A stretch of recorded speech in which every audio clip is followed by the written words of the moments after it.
He is just a useless husband. My wife screamed those words across the courtroom, her finger pointing at me like a loaded gun. The sound of her voice cracked the heavy silence of the room.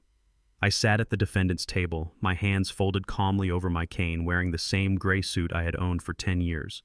It was frayed at the cuffs. To everyone in that room, I looked exactly like what she described. A tired 70-year-old black man who had given up on life. A burden. Beside my wife, her lawyer, a man named Baxter with a suit that cost more than my car, smirked. He thought this was a slam dunk. He thought he was stripping a senile old man of his last few pennies. In the gallery, my son-in-law Hunter leaned back in his chair with a toothpick in his mouth, looking at me with pure, unfiltered contempt. He had won. Or so he thought. The judge, a woman with sharp eyes who had been reading a sealed file for the last 10 minutes, finally looked up. She didn't look at my wife. She didn't look at me. She looked directly at Baxter. She took off her glasses slowly. The silence in the room shifted. It went from awkward to suffocating. "Counselor," the judge asked, her voice dangerously low, "you have filed for a division of assets based on the premise that Mr. King has contributed nothing to the marital estate for 40 years. Is that correct?" "Absolutely, Your Honor," Baxter replied, puffing out his chest. "Mr. King is a liability. He has no income. He has no assets." The judge let out a breath that sounded like a laugh. She opened the file again and tapped a document with her index finger.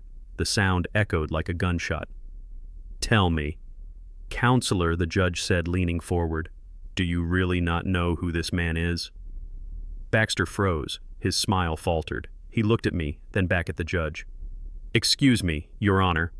The judge held up a document stamped with the city seal. "This man is Thaddeus King. And if you truly believe he is useless, then you might want to ask yourself why the city pays him $400,000 a month just to keep your toilet flushing." My wife's face went pale. The color drained from her skin so fast I thought she might faint. Hunter's toothpick fell out of his mouth. "My name is Thaddeus King. I am 70 years old. For 40 years, I let my family believe I was a simple man who liked to tinker with old pipes in the garage. They didn't know I held the patents that keep this entire city from drowning in its own waste. They didn't know I was a ghost billionaire, and they certainly didn't know that the war they started was about to end with me burning their world to the ground. Before I continue this story, let me know where you are watching from in the comments below. Hit like and subscribe if you have ever had to stand up to family who underestimated your worth. To understand how we ended up in that courtroom, you have to go back 3 months. To the night my heart finally stopped beating for the woman I had loved for 4 decades. It was our 40th wedding anniversary. The restaurant was Hunter's choice, of course. It was a place called the Obsidian, all glass walls, dim lighting, and menus that didn't list prices. The kind of place where a bottle of water costs $15. I hated it. I felt suffocated in my old suit, the fabric scratching against my neck. I sat at the head of the table, but I felt invisible. Yvonne sat to my right. She looked beautiful, I have to give her that. She was wearing a gold dress that shimmered under the chandeliers. She had spent 3 hours getting ready, fussing over her hair, complaining that her jewelry wasn't flashy enough. Across from us sat our daughter Gabrielle and her husband Hunter. Hunter was 32, white handsome in a slimy way, and loud. He took up too much space. He ordered champagne without asking the price, laughing loudly at his own jokes, treating the waiters like they were invisible servants. He was a real estate developer, or at least that is what he told everyone. I knew he was a con artist with a credit score lower than my shoe size, but tonight was about peace. Tonight was about Yvonne. I had spent 6 months making her gift. I am not a man who buys things from stores. I work with my hands. I went to my workshop, a small shed in the backyard that Hunter called the junk pile, and I selected a piece of rare African blackwood I had been saving for 20 years. I carved it by hand. I sanded it until it felt like silk. I inlaid it with tiny veins of silver and mother of pearl, creating a pattern that mimicked the constellations on the night we met. It was a necklace. It wasn't shiny like diamonds, but it carried my soul in every curve. When the dessert arrived, I cleared my throat. The table went quiet, mostly because Hunter had a mouthful of steak. I reached into my pocket and pulled out the small, simple wooden box. "Yvonne," I said, my voice trembling slightly. 40 years. It has been a long road. I made this for you." I slid the box across the white tablecloth. Yvonne picked it up. She opened it. She stared at the wooden necklace. For a second, just a second, I hoped she would see the work, the hours, the love. But then Hunter snorted. He actually laughed. "What is that, Dad?" Hunter asked, wiping grease from his lip. "Did you whittle that on the porch while yelling at kids to get off your lawn?" Yvonne didn't defend me. She didn't smile. She looked at the necklace with a mixture of confusion and embarrassment. She touched the wood with the tip of her manicured fingernail as if it might be dirty. "It is quaint, Thaddeus," she said, her voice flat. "Thank you." She didn't put it on. She closed the box and set it down next to the salt shaker. "That is cute," Hunter boomed, reaching into his own jacket pocket. "But let's see if we can do a little better for the lady of the hour." He pulled out a key fob. It was heavy, sleek, and branded with a luxury car logo. He tossed it onto the table. It landed with a heavy clatter right in front of Yvonne. "Happy anniversary, Mom," Hunter said, grinning like a shark. "There is a brand new Lexus SUV waiting with the valet. Lease is paid up for 2 years. You deserve to ride in style, not in Dad's rusty old truck." Yvonne gasped. Her hands flew to her mouth. She grabbed the keys, clutching them to her chest like they were a holy relic. "Oh, Hunter," she squealed, tears actually forming in her eyes. "You shouldn't have. This is amazing. Look at this, Thaddeus. Alexis." She looked at me then. Her eyes were shining, but not for me. They were shining for the metal and plastic in her hand. She looked from the keys to the wooden box, and the comparison was clear in her eyes. One was value, the other was trash. I drank my water. It tasted like ash. I knew Hunter didn't have the money for that car. I knew he had probably put the down payment on a credit card he couldn't pay off. But I said nothing. I just nodded. "That is a very generous gift, Hunter," I said quietly. "You bet it is," Hunter said, winking at Gabrielle. "Someone has to take care of this family, right, Thaddeus? Since you are retired and all." He emphasized the word retired like it was a disease. I looked at Gabrielle, my own daughter. She looked down at her plate, unable to meet my eyes. She knew better. She knew I worked hard, but she was too weak to stand up to him. The rest of the dinner was a blur. They talked about money. They talked about vacations they wanted to take. They talked about renovating our house. "You know, Dad," Hunter said, leaning in the smell of expensive scotch on his breath. "That house of yours is sitting on a gold mine. The market is hot. If you sold it, gave me the capital to invest, I could double our money in 3 months. We could get you and Mom a nice condo, something small, low maintenance." I looked at him. I looked at the greed dripping from his pores. "The house is not for sale," I said. Yvonne frowned. "Don't be stubborn, Thaddeus. Hunter is a businessman. He knows these things. The roof is leaking, the pipes are old, you can't fix them forever." "I can fix anything," I said. Hunter rolled his eyes. "Right.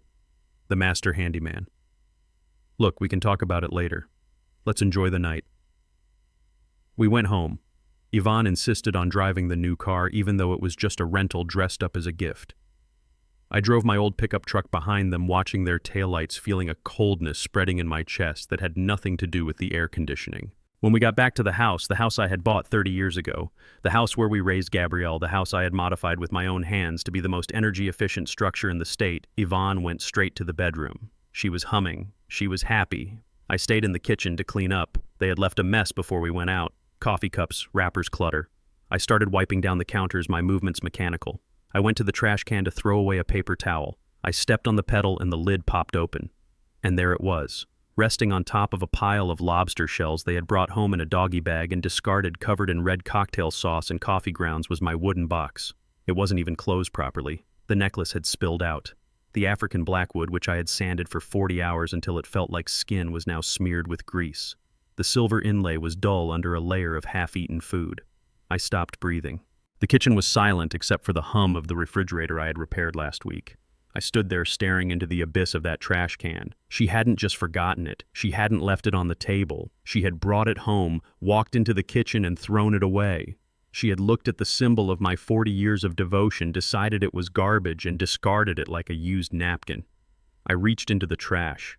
My hand shook not from age, but from a rage so cold it burned. I picked up the necklace. I wiped the sauce off with my thumb. The wood was still beautiful beneath the filth. It was durable. It was strong. Just like me.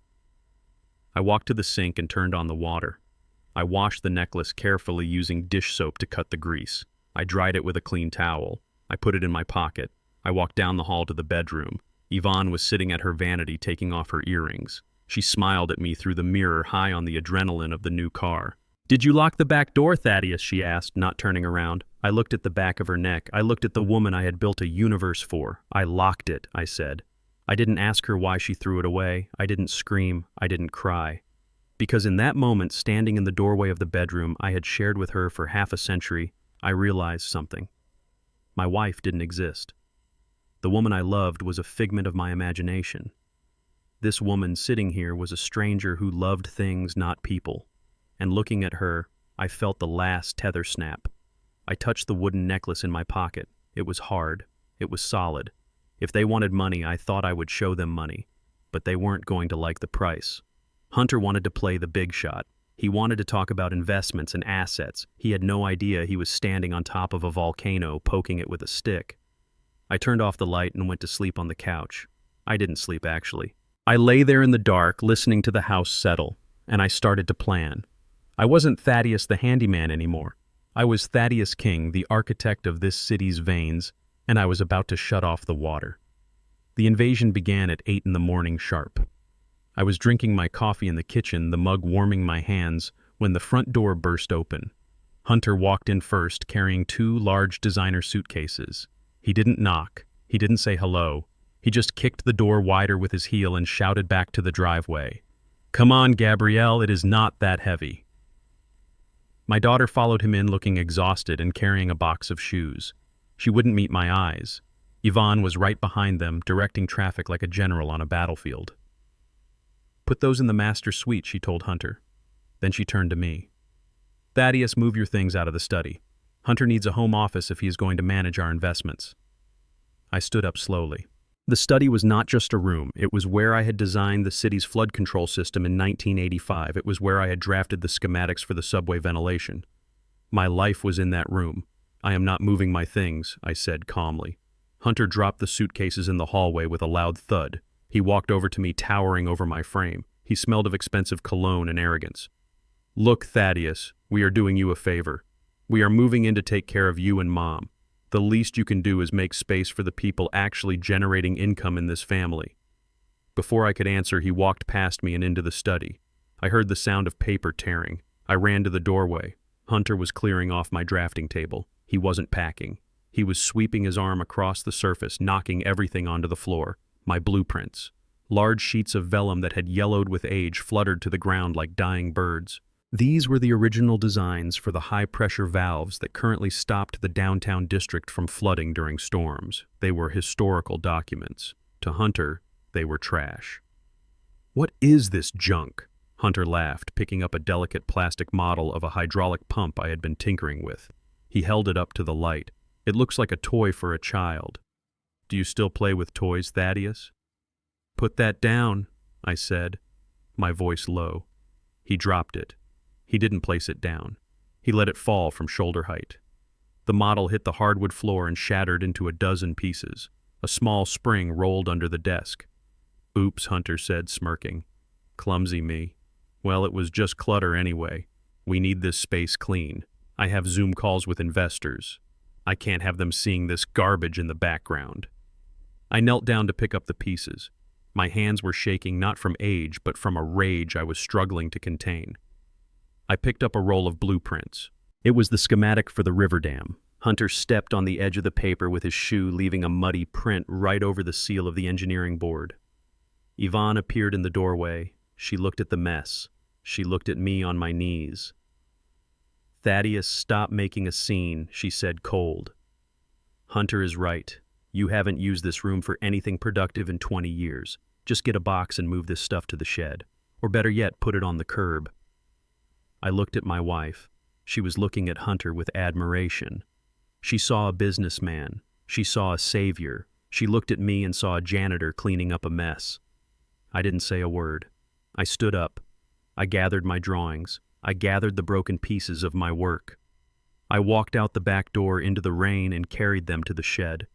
As I walked, I could hear Hunter laughing inside. He was already measuring the room for his new desk. He thought he was taking over. He didn't know he was setting up his command center on top of a landmine. 3 days later, the temperature dropped. A winter storm hit the state, burying the city in ice. The wind howled against the siding of the house. It was 2 a.m. when the heating system died. I woke up because I could see my breath in the air. The house was silent. The familiar hum of the furnace was gone. I put on my robe and slippers and walked into the hallway. Yvonne was standing there wrapped in a fur coat, her teeth chattering loudly. "It is freezing, Thaddeus," she snapped. "Do something." Hunter came out of the guest room, rubbing his eyes. "What is going on?" "It is like an icebox in here."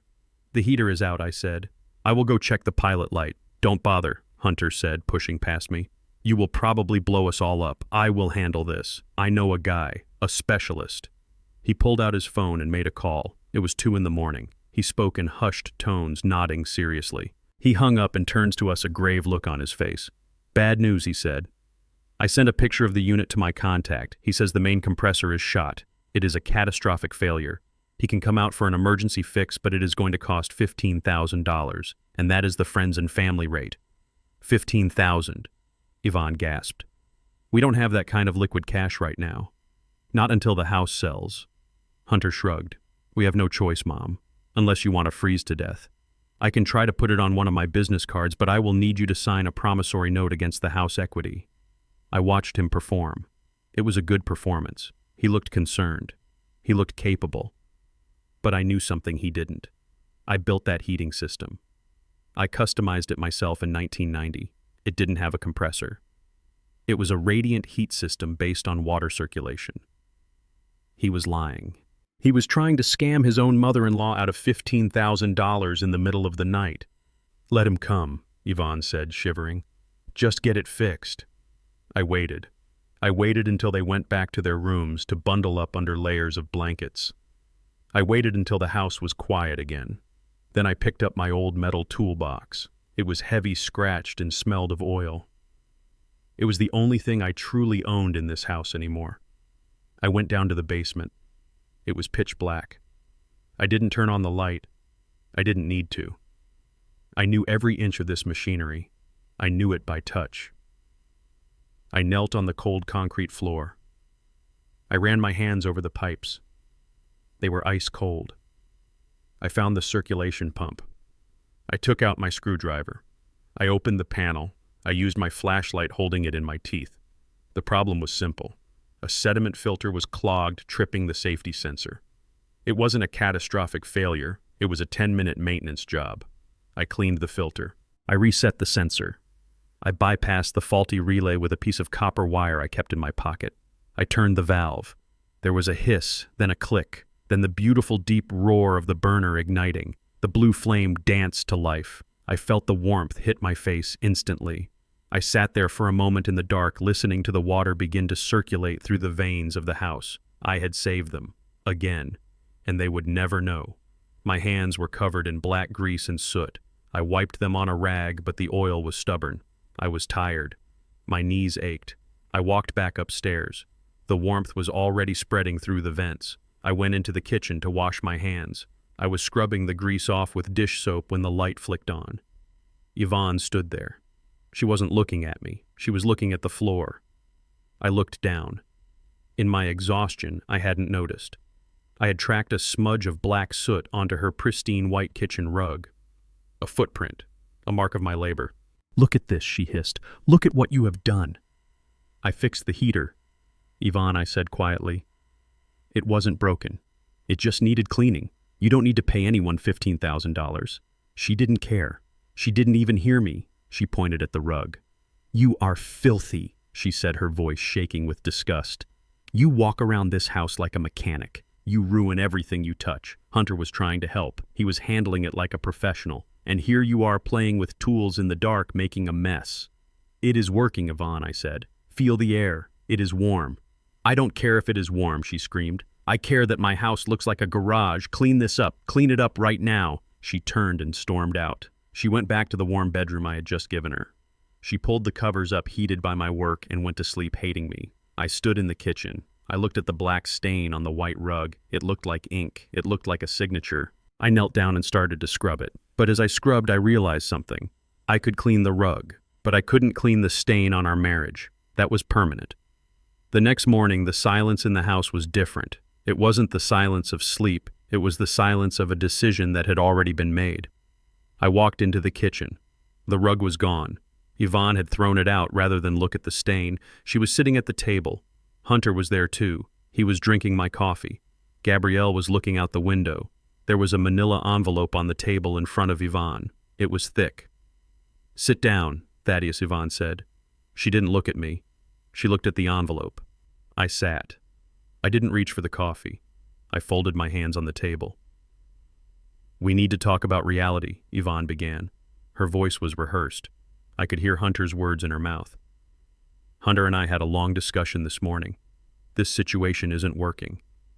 "What situation?" I asked. "Us," she said. "You. We are living two different lives. I need security, Thaddeus. I need a future. You are stuck in the past. You are content to tinker with broken things. I want to build something new." She slid the envelope across the table. It stopped inches from my hands. "These are divorce papers," she said. I looked at the envelope. I didn't open it. "On what grounds?" I asked. "Irreconcilable differences," she said. "But the real reason is financial incompatibility. You don't contribute, Thaddeus. You haven't brought a paycheck into this house in 10 years. I am tired of carrying you. I am tired of being the only one worrying about our survival." I looked at Hunter. He was smirking behind his coffee cup. He had won. He had convinced her that the man who built the foundation of her life was the one dragging her down. "And the house?" I asked. "The lawyer says it is marital property," Hunter cut in. "But since Mom has been the primary earner and you have been, well, unemployed, we are asking for full possession. You can take your truck. And your tools." Yvonne finally looked at me. Her eyes were hard. There was no love there. Just calculation. "Sign them, Thaddeus," she said. "Don't make this difficult. If you fight us, we will petition for legal fees. We will take everything. Just sign them and leave. Go find a small apartment. Live your simple life. Let us move on." I stood up. I picked up the envelope. It felt light. It felt like freedom. "You want me to leave?" I asked. "Yes," Yvonne said. "Today." I nodded. I looked at Hunter. I looked at Gabrielle. I looked at my wife of 40 years. "Very well," I said. "I will sign." I didn't tell them about the patent royalties. I didn't tell them about the trust fund. I didn't tell them that the heater they were enjoying was a custom design worth more than the car Hunter drove. I took the papers. I walked out of the kitchen. I went to the shed. I packed my tools. I packed my clothes. I got into my old truck. As I drove away, I saw Hunter in the window. He was raising a glass of champagne. He thought he had just evicted a beggar. He didn't know he had just evicted the bank. I drove down the driveway, and for the first time in 40 years, I didn't look back. The war was over. The slaughter was about to begin. Hunger is a weapon that cowards use when they cannot win a fair fight. I learned this standing in line at the local grocery store 2 days after I was banished to the shed. My basket was light. It contained a loaf of bread, a jar of peanut butter, and 2 cans of soup. It was the diet of a man who was trying to stretch resources, not the diet of a man who owned the infrastructure of the city. I placed the items on the belt. The cashier was a young woman named Sarah who had known me for years. She smiled as she scanned the items.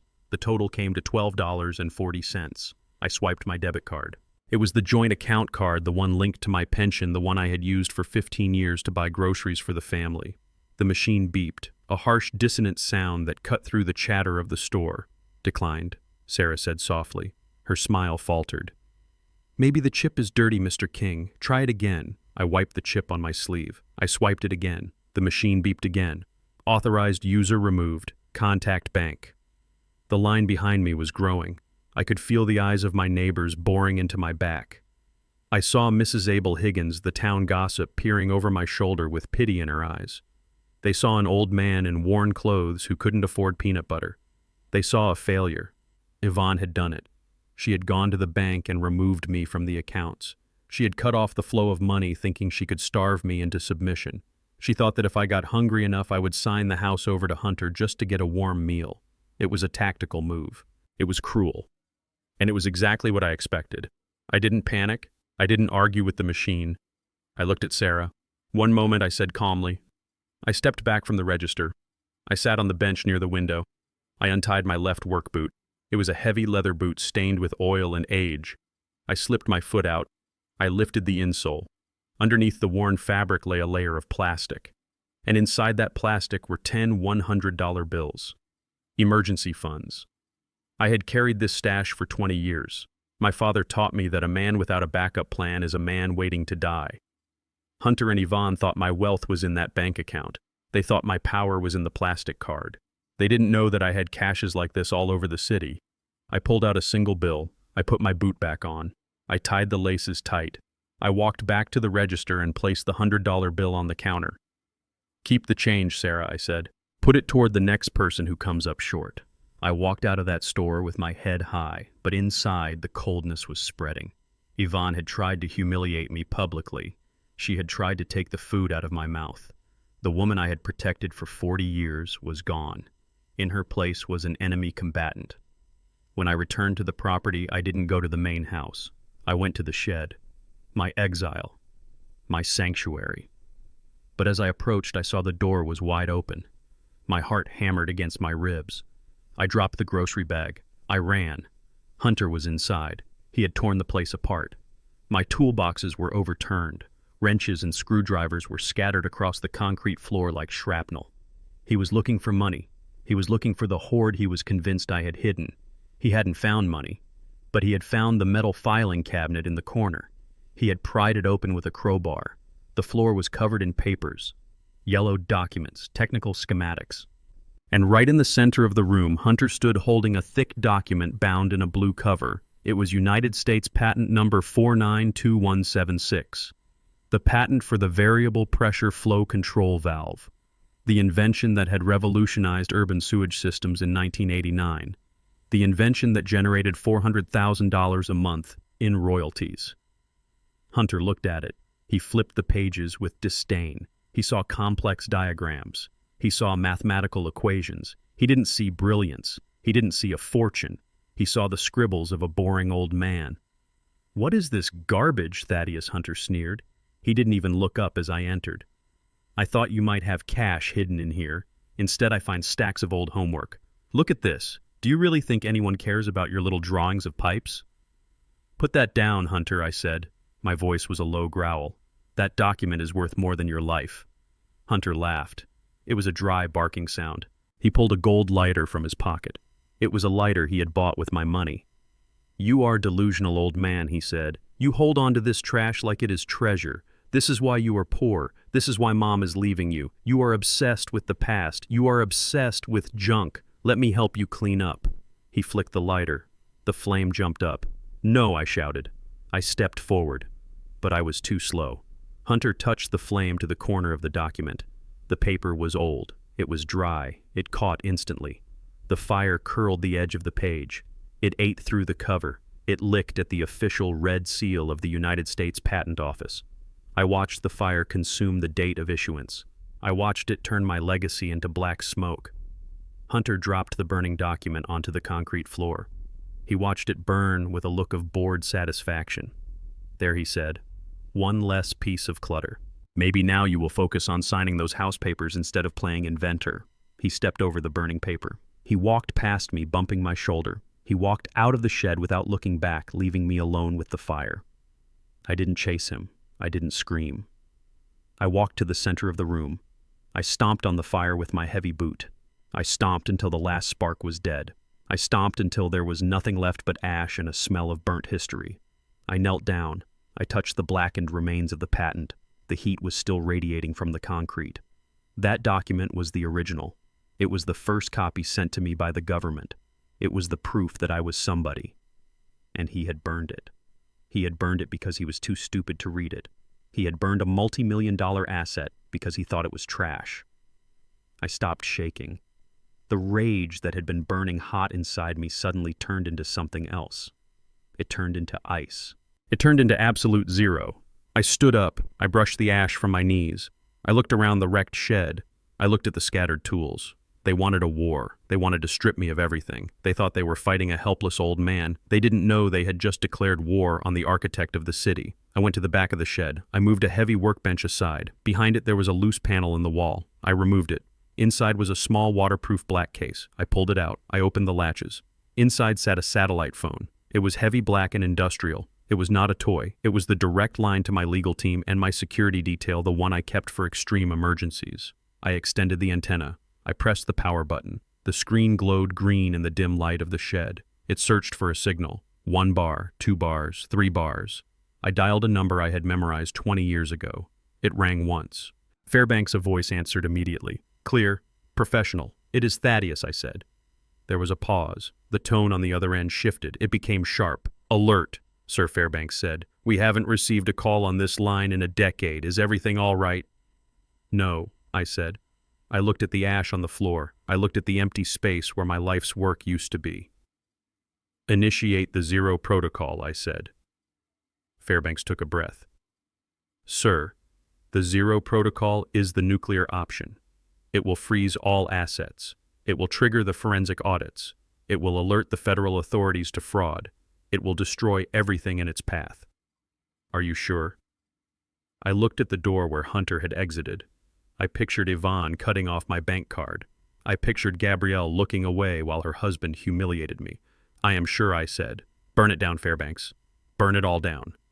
I ended the call. I collapsed the antenna. I put the phone back in the case. I sat on my overturned stool in the middle of the wreckage. I was hungry. I was tired. I was living in a shed. But for the first time in 3 months, I smiled. Hunter liked fire. He liked to burn things. Well, I thought, let us see how he likes it when the fire comes for him. Let us see how he likes it when the ground he stands on turns to ash. The handyman was dead. The king was awake. And the reckoning was coming with the force of a tidal wave. The shed was a tomb of rotting wood and cold air. It smelled of mildew and 20 years of gasoline fumes. The roof leaked in 3 places, dripping a steady rhythm onto the concrete floor that sounded like a clock counting down the seconds of my patience. Hunter called this my new home. He said they needed my bedroom for Gabrielle because she required rest and comfort for a pregnancy that I was starting to suspect was as fake as his smile. They thought they had banished me to a dungeon. They did not realize they had just given me a command center. I did not sleep that first night. Instead, I opened the waterproof case I had retrieved from the false wall. Inside were not just the satellite phone, but components I had salvaged over the years. Microphones the size of a grain of rice. Transmitters I had built from stripped cell phones. Wires thin as spider webs. Hunter saw junk when he looked at my workbench. I saw an arsenal. I waited until the lights in the main house went dark. Then I moved through the backyard like a shadow. I was 70 years old, but my hands were steady. I knew every conduit in that house because I had laid them myself. I slipped a transmitter into the external junction box of the cable line. I slid a microphone under the siding near the master bedroom window. I tapped into the Wi-Fi router from the outside terminal using a bypass code I had written myself. Back in the shed, I set up my monitoring station. An old laptop screen flickered to life. It was grainy black and white, but the audio was crystal clear. I put on my headphones. I heard the house breathing.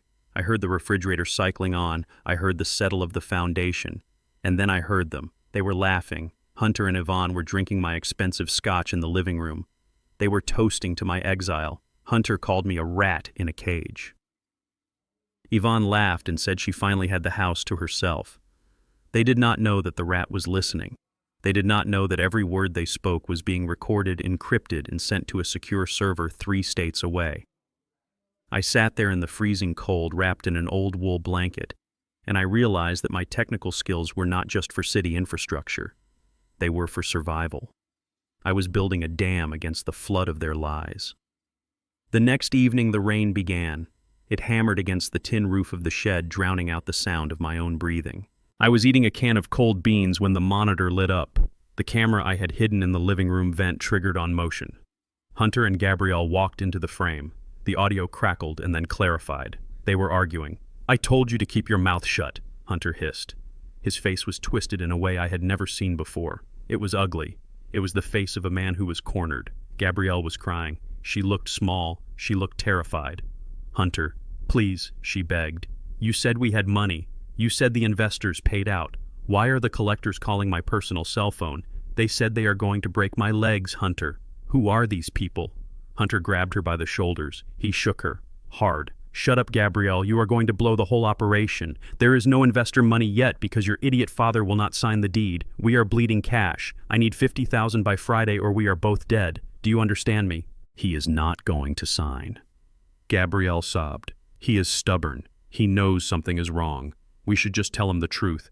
Maybe he can help. Help, Hunter laughed. It was a cruel sound. That old fool cannot help anyone. He is useless. He is a broke mechanic living in a shed. We need to break him, Gabrielle. We need to make him desperate. I cannot do it anymore, Gabrielle said. She tried to pull away. I cannot lie to him anymore, Hunter. He is my father. Hunter did not let go. His grip tightened. I saw his knuckles turn white on the screen. You will do exactly what I tell you, he growled. You are in this as deep as I am. You signed those loan papers too. If I go down, you go down with me. Gabrielle slapped his chest weakly. Let me go.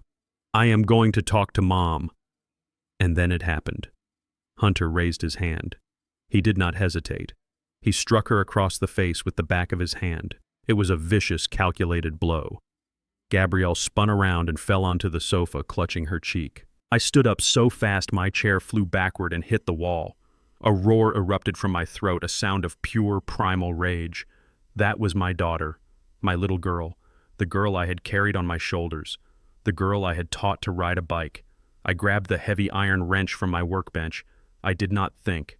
I did not plan. I just moved. I ran to the door of the shed. I was going to go in there and I was going to kill him. I was going to shatter his skull with the iron in my hand. I did not care about the law. I did not care about the consequences. No man touches my daughter. I threw the shed door open. The rain hit my face like ice water. I took one step into the mud, and then I stopped.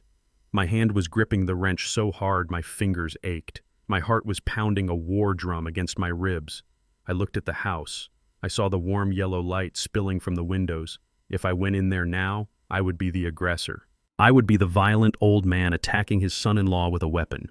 Hunter would lie. He would say Gabrielle fell. Gabrielle was too weak, too terrified to contradict him. She would protect him because she was afraid. Yvonne would back them up. I would go to jail. And from a jail cell I could not save anyone. Hunter would win. He would sell the house while I sat in prison. He would destroy Gabrielle completely. I stood in the pouring rain, the water soaking through my thin shirt, mixing with the cold sweat of my fury. I had to make a choice. I could be a father in this moment and lose the war, or I could be a general and win the future. I lowered the wrench. It felt heavier than the weight of the world. I turned back to the shed. I walked inside and closed the door. I sat down in front of the monitor. Gabrielle was still crying on the sofa. Hunter was pouring himself a drink, his hands shaking. I saved the video file. I backed it up to 3 different servers. I labeled it Evidence File 7 Assault. I watched my daughter weep, and I did nothing. It was the hardest thing I have ever done in 70 years of life. I let her suffer for 10 minutes so I could save her for the rest of her life. I whispered a promise to the screen.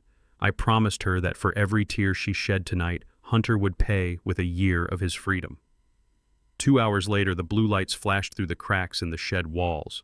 I thought perhaps a neighbor had heard the screaming. I thought perhaps help had arrived. I was wrong. The door to the shed was kicked open. 2 police officers stood there, rain dripping from the brims of their hats. Their hands were on their holsters. "Step out of the shed," the taller officer shouted. "Keep your hands where we can see them." I stood up slowly. I raised my hands. I walked out into the storm. Yvonne was standing on the back porch. She was wearing a silk robe. She was crying. But they were not real tears. They were the tears of a crocodile. Hunter stood behind her, his arm around her shoulders, playing the protective son. "Officer, that is him." Yvonne sobbed, pointing a shaking finger at me. "He has been out there all night screaming. He threatened to burn the house down. He said he was going to kill us all in our sleep. Look, he has a wrench. He was coming for us." The officer looked at the wrench I had dropped in the mud.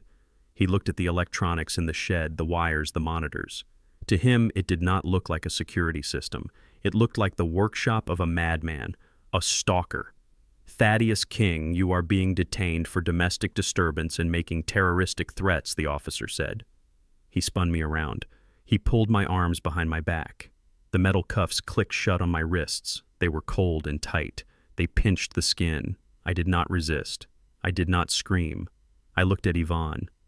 "Why are you doing this, Yvonne?" I asked. My voice was calm, almost gentle. She looked away. She could not meet my eyes. "Because you are useless, Thaddeus," she whispered loud enough for the officers to hear. "You are sick and you are dangerous. We are just trying to be safe." Hunter smirked. He looked me right in the eye over the officer's shoulder. His lip was curled in victory. "Do not worry, Dad," he said. "We will take good care of the house. We will take good care of everything." The officer shoved me toward the patrol car. I stumbled in the mud. The rain was blinding now, washing away the world I knew. I was being evicted from the land I had bought with my own sweat. I was being taken away in chains like a criminal while the real criminal stood dry and warm on my porch. I stopped at the car door. I looked back at the house one last time. I looked at the roof I had shingled. I looked at the windows I had installed. It was a fortress I had built to protect my family, and now they were using it to crush me. But as I looked at the dark windows of the study, I thought about the servers humming in the cloud. I thought about the video file of Hunter striking Gabrielle. I thought about the recordings of their conspiracy. You can take the house, I thought. You can take the warmth, but you cannot take the truth. I ducked my head and got into the back of the police car. The door slammed shut, sealing me in. As we drove away, the house disappeared into the rain and the darkness. But I was not leaving in defeat. I was leaving to regroup. They thought they were throwing me into the street. They did not realize they were releasing me into the wild. And in the wild, the lion is king. The police released me at 4 a.m. They opened the heavy steel door and pushed me out into the street as if I were garbage being taken to the curb. It was raining again. The water was cold and sharp against my skin. My clothes were caked with the mud from my own backyard where I had been wrestled to the ground like a criminal. I smelled of wet wool and the stale metallic odor of the holding cell. I stood on the sidewalk for a moment watching the patrol cars slide by on the wet asphalt. To the world I was just another vagrant, a broken old man with nowhere to go, a tragedy. I began to walk. I did not head toward a shelter. I did not look for a bridge to sleep under. I turned my face toward the industrial district. My legs ached. My wrists were bruised from the handcuffs. But with every step I took away from the house that was no longer my home, I felt a strange sensation growing in my chest. It was not despair. It was clarity. For 40 years I had played the role of the humble husband. I had dimmed my own light to make sure Yvonne and the children never felt overshadowed. I had pretended to be small so they could feel big. That performance was over. I walked 5 miles through the sleeping city. The sun was just beginning to bleed gray light into the sky when I reached the perimeter fence. The sign on the gate was discreet. It simply read, "King Infrastructure." High-voltage warning signs lined the fence. Cameras tracked my movement as I approached the security kiosk. The guard was a young man I did not recognize. He stepped out of the booth, his hand resting nervously on his taser. "Move along, Pop," he said, his voice rough with fatigue. "This is private property. You cannot sleep here." I stopped. I looked at him. I did not speak. I simply reached up and pulled the hood of my soaking sweatshirt back. I took off my wire-rimmed glasses and wiped them on my shirt, though it did little good. I looked directly into the camera lens mounted by the gate. The scanner flashed a red beam across my face. It mapped the retina of my eye. It measured the geometry of my facial features. The technology was mine. I had patented the algorithm 5 years ago. The light on the panel turned green. A buzzer sounded loud and authoritative in the morning silence. The heavy steel gates began to roll back with a deep mechanical groan. The guard jumped back. He looked at the monitor inside his booth. He saw the name flashing on the screen. Chairman Thaddeus King, clearance level Alpha. His face went pale. He looked at the ragged man standing in the rain and then back at the screen. He stammered, "Mr. King, sir, I did not know. I am so sorry. I can call a car to take you up to the main building." "You did your job, son," I said, my voice raspy from the night in the cell. "Close the gate behind me." I walked up the long driveway. The landscaping was manicured. The main building rose from the mist like a fortress of glass and steel. It was the brain of the city.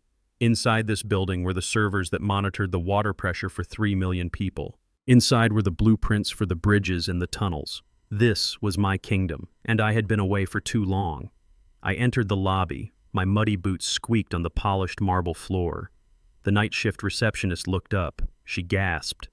But she did not call security. She stood up and bowed her head. "Welcome back, Mr. King." I walked past her to the private elevator. I pressed his thumb against the biometric pad. The doors slid open. I rode in silence to the top floor. The penthouse office was exactly as I had left it. It was a space of pure function, walls of glass overlooking the city I helped build, tables covered in prototypes. The air smelled of ozone and filtered oxygen. Park was there, my executive assistant. She had been with me for 30 years. She was the only person who knew the full extent of my double life. She was sitting at her desk reviewing reports. She looked up as the elevator opened.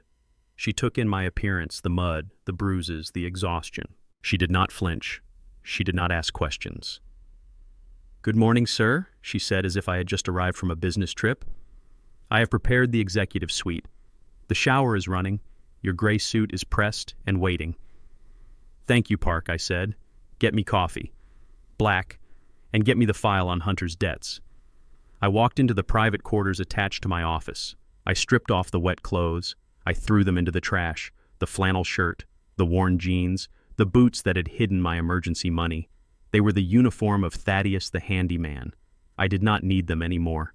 I stepped into the shower. The water was scalding hot. I scrubbed my skin until it was raw. I washed away the mud from the garden. I washed away the feeling of the handcuffs. I washed away the memory of Yvonne's cold stare. I stood under the water for 20 minutes, letting the heat soak into my bones. When I stepped out, I wrapped myself in a thick white towel. I shaved the gray stubble from my face. I looked in the mirror. The man staring back was not a victim. He was a predator who had been hibernating. I put on the suit. It was Italian wool tailored to fit my frame perfectly. It cost $4,000. I put on the white silk shirt. I tied the tie with a perfect knot. I slipped on the platinum watch. I walked back out into the office. I was Thaddeus King again. Park placed a steaming cup of coffee on my desk. Beside it was a laptop. "You have an urgent email, sir," she said. "It is from a lawyer named Baxter." I sat down at my desk. The granite was cool under my hands. I opened the email. It was marked high priority. "Mr. King," the email read. "As counsel for Mrs. Yvonne King, I am instructing you to complete the attached asset disclosure form immediately. You are required by law to list all personal assets, including bank accounts, vehicles, real estate, and cash holdings for the purpose of equitable distribution in the divorce proceedings. Failure to disclose any asset will be met with severe legal penalties. We are aware of your limited means, but we require full transparency." I laughed. It was a dry, humorless sound. Baxter thought he was cornering a rat. He did not know he was demanding a dragon to list its scales. I opened the form. It was a digital spreadsheet. Name Thaddeus King. Assets, I typed. Under real estate, I wrote none. Under cash on hand, I wrote 0. Under stocks and bonds, I wrote none. Under vehicles, I wrote 1990 Ford F-150 pickup truck. Estimated value $400. Under personal property, I wrote 1 set of mechanics tools. Estimated value $200. I reviewed the document. It was the absolute truth. I owned nothing. I had placed every patent, every property, and every dollar into the King Trust 30 years ago. I was the primary trustee, but I was not the owner. Technically, I was a pauper. I lived on a stipend of $1 a year plus living expenses covered by the corporation. Yvonne wanted half of my money, but half of 0 is 0. I signed the document electronically. I hit send. I pictured Baxter opening it in his plush office. I pictured him sneering at the pathetic list of a poor old man. I pictured him showing it to Yvonne and Hunter and the three of them laughing at my poverty. Let them laugh, I thought. Let them feel secure. Arrogance causes mistakes. And they were about to make a fatal one. My burner phone buzzed on the desk. It was the number I had given to my family. I answered it. "Hello, Thaddeus." It was Hunter. His voice was smooth, confident.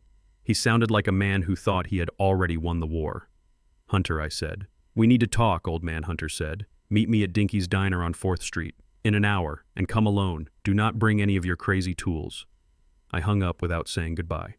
Dinky's Diner. A place for cheap coffee and greasy spoons. A place where business was done in hushed tones. I told Park to have the car ready, not the truck, the Phantom. An hour later, I walked into the diner. I had left the jacket of my suit in the car. I rolled up my sleeves. I looked like a tired businessman. Hunter was sitting in a booth at the back. He was wearing a suit that was too shiny and a watch that was too big. He looked nervous. He was shredding a paper napkin into tiny pieces. I sat down across from him. The vinyl seat was sticky. The air smelled of burnt bacon. "You look terrible," Thaddeus Hunter said. He tried to smile, but it looked like a grimace. "Living on the street does not agree with you." "What do you want, Hunter?" I asked. He reached into his jacket pocket. He pulled out a thick white envelope. He slid it across the table. It hit the sugar dispenser with a clatter. "There is $5,000 in there," Hunter said. "Cash, small bills, untraceable." I looked at the envelope. I did not touch it. "Is this a bribe?" I asked. "It is a gift," Hunter said. "A severance package. Mom feels bad for you, Thaddeus. She really does. She does not want to see you starve. She is willing to drop the restraining order. She won't press charges for the threats you made." "I made no threats," I said quietly. "That is not what the police report says," Hunter said, his voice hardening. "But we can make all of that go away. All you have to do is take this money, sign the quitclaim deed on the house, and leave town. Go to Florida. Go to Arizona. Just go somewhere else." I looked at him. I saw the sweat beading on his forehead. He was desperate. He needed the house. He needed the equity. Without it, the loan sharks would break him. $5,000, I said. "That is what 40 years of marriage is worth to you." "It is more than you are worth," Hunter spat. His facade of kindness cracked. "Be realistic, old man. You have nothing. You are homeless. You are eating beans in a shed. This is the best deal you are ever going to get. Take the money. Sign the paper. Do not be stupid." I reached out and took the envelope. It felt light. $5,000. I made that much in interest every hour while I slept. I opened the envelope.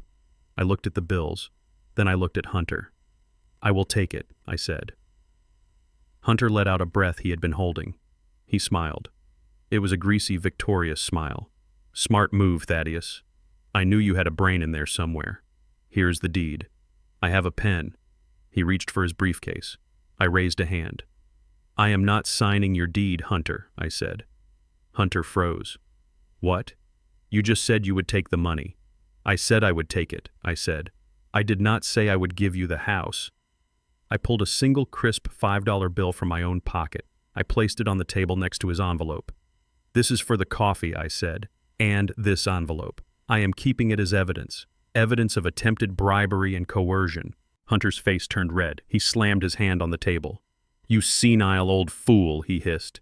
"You are playing games you do not understand. We are going to crush you. We are going to take everything. You will die in the gutter, Thaddeus." I stood up. I loomed over him.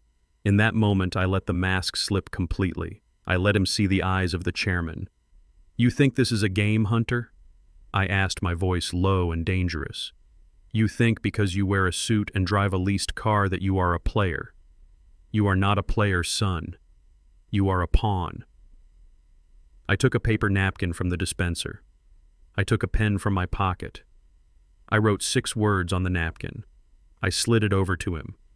"I accept your challenge. See you in court." Hunter looked at the napkin. He looked at me. For the first time, I saw fear in his eyes. He realized he was looking at something he did not recognize. "You are making a mistake," he whispered. I turned and walked away. I walked out of the diner and into the bright afternoon sun. My driver was waiting with the door open. I got into the back of the car. "Take me back to the office," I said. "I have a war to plan." I watched Hunter through the window of the diner as we drove away. He was still staring at the napkin. He looked small. He looked trapped. He did not know it yet, but the walls were already closing in. The homeless man he thought he had bribed was about to buy the bank that held his mortgage. The courtroom smelled of floor wax and old lies. It was a scent I had grown to despise over the last 48 hours. I sat at the defendant table in my 10-year-old gray suit. My hands were folded on the scarred wood surface. I looked calm. I looked resigned. To the casual observer, I looked like a man who had already accepted his defeat. But inside my chest, my heart was beating with the slow, steady rhythm of a hydraulic press waiting to crush steel. Baxter, the lawyer my wife had hired with money she stole from my own credit card, stood in the center of the room. He was a small man with a loud voice and a suit that cost more than the truck I drove.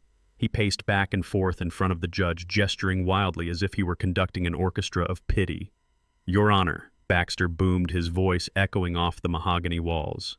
"We are here today to discuss a tragedy. A tragedy of a woman who has given the best years of her life to a parasite. He pointed a manicured finger at me. I did not blink. I did not look away. I watched him with the cold detachment of a scientist observing a bacteria under a microscope. For 40 years, Mr. King has contributed absolutely nothing to the household economy, Baxter continued. He has no employment history. He has no reported income. He has no savings. He has lived off the charity and the hard work of Mrs. King. He is a financial phantom, Your Honor. A leech who has drained the vitality and the resources of his family. I looked at Yvonne. She was sitting in the witness box, clutching a tissue that was dry as a bone. She wore black as if she were mourning the death of her bank account. When Baxter called me a leech, she let out a small, rehearsed sob. She dabbed at her eyes. She looked fragile. She looked like the victim. It has been so hard, she whispered loud enough for the microphone to catch. Every day was a struggle. I worked double shifts. I saved every penny. And he just tinkered in that shed. He played with his toys while I kept the roof over our heads. Lies. I remembered the roof she talked about. I remembered the summer of 1998. The roof had collapsed during a hurricane. We had no insurance because Yvonne had spent the premium money on a vacation with her sisters. I spent 3 weeks on that roof in 100-degree heat laying shingles until my hands bled. I paid for the materials with cash from a patent sale I never told her about. I built that roof. I built the walls. I built the life she was now trying to sell for scrap. But I said nothing. I let her lie. I let her paint her masterpiece of deception. I needed the judge to see it. I needed the record to show exactly how low she was willing to go. He is not just useless, Baxter sneered, turning back to me. He is malicious. He refuses to sign the divorce papers. He refuses to vacate the property. He is holding this poor woman hostage emotionally and financially. We are asking the court for an immediate eviction order and a full seizure of any hidden assets, although we doubt there are any. I looked at Hunter in the gallery. He was sitting behind his mother, leaning forward. His eyes were bright with greed. He was enjoying this. He was watching his father-in-law being stripped of his dignity, and he was smiling. He thought this was the end. He thought I was broken. Baxter finished his opening statement with a flourish, slamming a file onto his table. We ask the court to show no mercy to a man who has shown no ambition, Your Honor. The judge looked at me. She was a stern woman with gray hair and eyes that had seen too many lies. Mr. Fairbanks, she said, addressing my lawyer. Do you have a response? Fairbanks stood up slowly. He was the opposite of Baxter. He was tall, quiet, and moved with the economy of a man who did not need to shout to be heard. He buttoned his jacket. He adjusted his glasses. We do, Your Honor, Fairbanks said. But before we proceed with our defense or cross-examination, we have a procedural request. The judge raised an eyebrow. A procedural request at a preliminary hearing. This is unusual. Given the nature of the accusations, Fairbanks said, his voice calm and level. And given the public interest that has been generated by the plaintiff's family on social media regarding this case, we feel that transparency is essential. I looked at Olivia in the back row. She was on her phone, probably live streaming the event to her friends. She had turned our family tragedy into content. Fairbanks continued. My client, Mr. King, has been accused of being a fraud, a parasite, a burden. These are serious allegations that attack his character and his legacy. Therefore, we request that the remainder of these proceedings, including the trial, be open to media cameras and broadcast live. We want the world to see the truth. Silence fell over the courtroom. The judge looked surprised. Baxter looked confused. He leaned over and whispered frantically to Yvonne. Usually defendants want privacy. Usually men in my position want to hide their shame. By asking for cameras, I was doing something insane, or something incredibly confident. Hunter leaned forward and tapped his mother on the shoulder. I saw his lips move. I saw the flash of excitement in his eyes. Let them do it, he whispered loud enough for me to hear. Let the whole world see him lose Mom. We will be famous. You will be the sympathetic victim on national television. We can get a book deal. Yvonne looked at Hunter. She looked at the cameras that were not there yet. She patted her hair. Vanity was her weakness. Greed was her addiction. She saw an opportunity to be a star. We agree, Yvonne said, standing up before Baxter could stop her. Let them film. I have nothing to hide. Let everyone see what a useless man looks like. Baxter looked like he wanted to strangle her, but he forced a smile. We have no objection. Your Honor, he said. If Mr. King wants to be humiliated on a national stage, we will not stand in his way. The judge looked at me. Mr. King, do you understand what you are asking? Once the cameras are in, they do not leave. Your dirty laundry will be aired for the nation. I stood up. I leaned on my cane. I looked the judge in the eye. I understand perfectly. Your Honor, I said, I want my family to see me clearly. I want there to be no shadows where lies can hide. So be it, the judge said, banging her gavel. Motion granted. Cameras will be allowed starting tomorrow. We are adjourned until 9 a.m. The courtroom erupted in noise. People stood up. Chairs scraped against the floor. Hunter high-fived Gabrielle. They were celebrating. They thought I had just handed them a winning lottery ticket. They did not realize I had just locked them in a cage with a tiger and turned on the lights. I walked out of the courtroom with Fairbanks. The hallway was crowded. The air was cooler out here, away from the stench of Baxter's cologne. Good work, Fairbanks, I said quietly. It was a risk, Sir Fairbanks replied. But they took the bait. Their arrogance is their blind spot. We walked toward the exit. The heavy glass doors opened and the bright afternoon sun hit my face. I took a deep breath. Suddenly a black limousine pulled up to the curb. It was a sleek, long vehicle with diplomatic plates. A man stepped out from the back seat. He was Japanese, impeccably dressed in a dark suit. He was surrounded by an aura of power that made the people on the sidewalk step back instinctively. It was Mr. Tanaka, the CEO of Tanaka Heavy Industries, one of the largest construction conglomerates in the world, and my oldest business partner. He saw me. He did not see a ragged old man. He saw a peer. He walked straight up to me, ignoring the crowd. He stopped 3 feet away and bowed deeply, a bow of profound respect. Chairman King Tanaka said, his voice respectful. It is an honor to see you. I heard about your legal troubles. My legal team is at your disposal if you require assistance. The bridge project in Tokyo awaits your final approval. We will not pour a single cubic meter of concrete without your signature. I bowed back slightly. Thank you, Tanaka-san, I said. I appreciate your loyalty. The approval will come soon. I just have some house cleaning to do first. He nodded, understanding. He handed me a simple white envelope. The quarterly report, sir, and the royalty statement. It has been a profitable season. Thank you, I said, taking the envelope. He bowed again, got back into the limousine, and the car glided away into traffic like a shark disappearing into the deep. I turned around. Hunter and Yvonne were standing by the courthouse doors. They had seen everything. They were staring at the spot where the limousine had been. Their mouths were open. Who was that? Yvonne asked, her voice trembling slightly. Hunter laughed. It was a nervous, forced sound. He shook his head, dismissing the reality his eyes had just witnessed. Nobody. Mom, he said loud enough for me to hear. Probably some actor the old man hired to make himself look important. Look at him. He is holding a white envelope like it is a secret document. It is probably a coupon for a buffet. Yvonne relaxed. She laughed too. You are right. He is pathetic, trying to play pretend at his age. They walked past me toward their rental car. Hunter bumped my shoulder deliberately. Nice try, Dad, he sneered. But you do not have the money to hire actors for the whole trial. Save your pennies. You are going to need them for the bus fare. I watched them go. I felt the weight of the envelope in my pocket. Inside was a check for $3 million. They saw what they wanted to see. They saw a delusion. They did not see the truth because the truth was too terrifying to accept. I got into Fairbanks' car. Take me to the lab, I said. I have work to do. As we drove away, I looked at the city skyline. I saw the cranes. I saw the bridges. I saw my work everywhere. Tomorrow the cameras would turn on. Tomorrow the world would see the difference between a man who talks about power and a man who builds it. Hunter wanted a show. I was going to give him a masterclass. I met Gabrielle in the park where I taught her to ride a bicycle 20 years ago. It was neutral ground. It was a place of memories.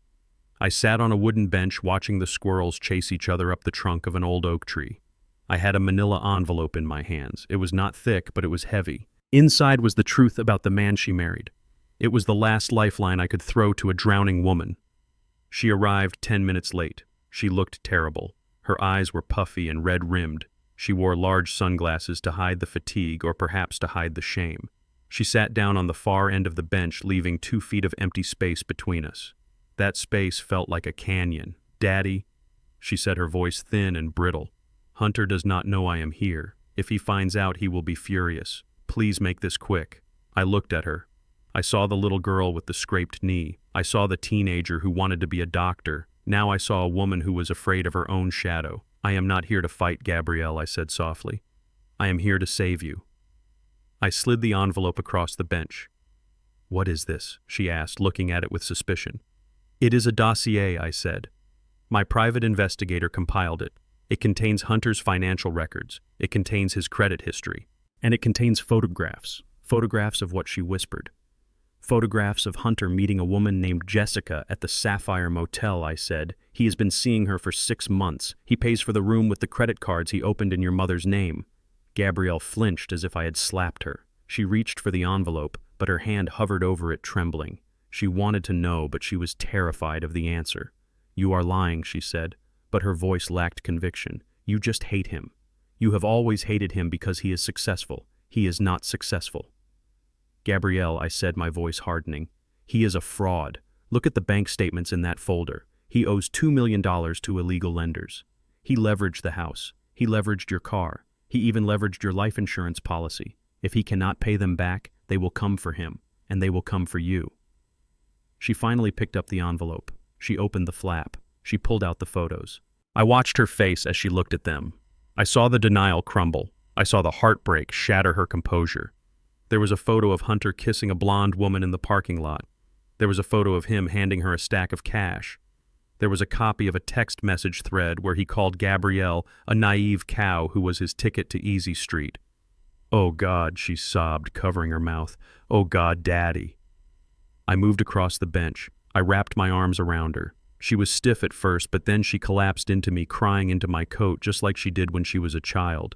"He told me he was working late," she wept. "He told me he was building a future for us.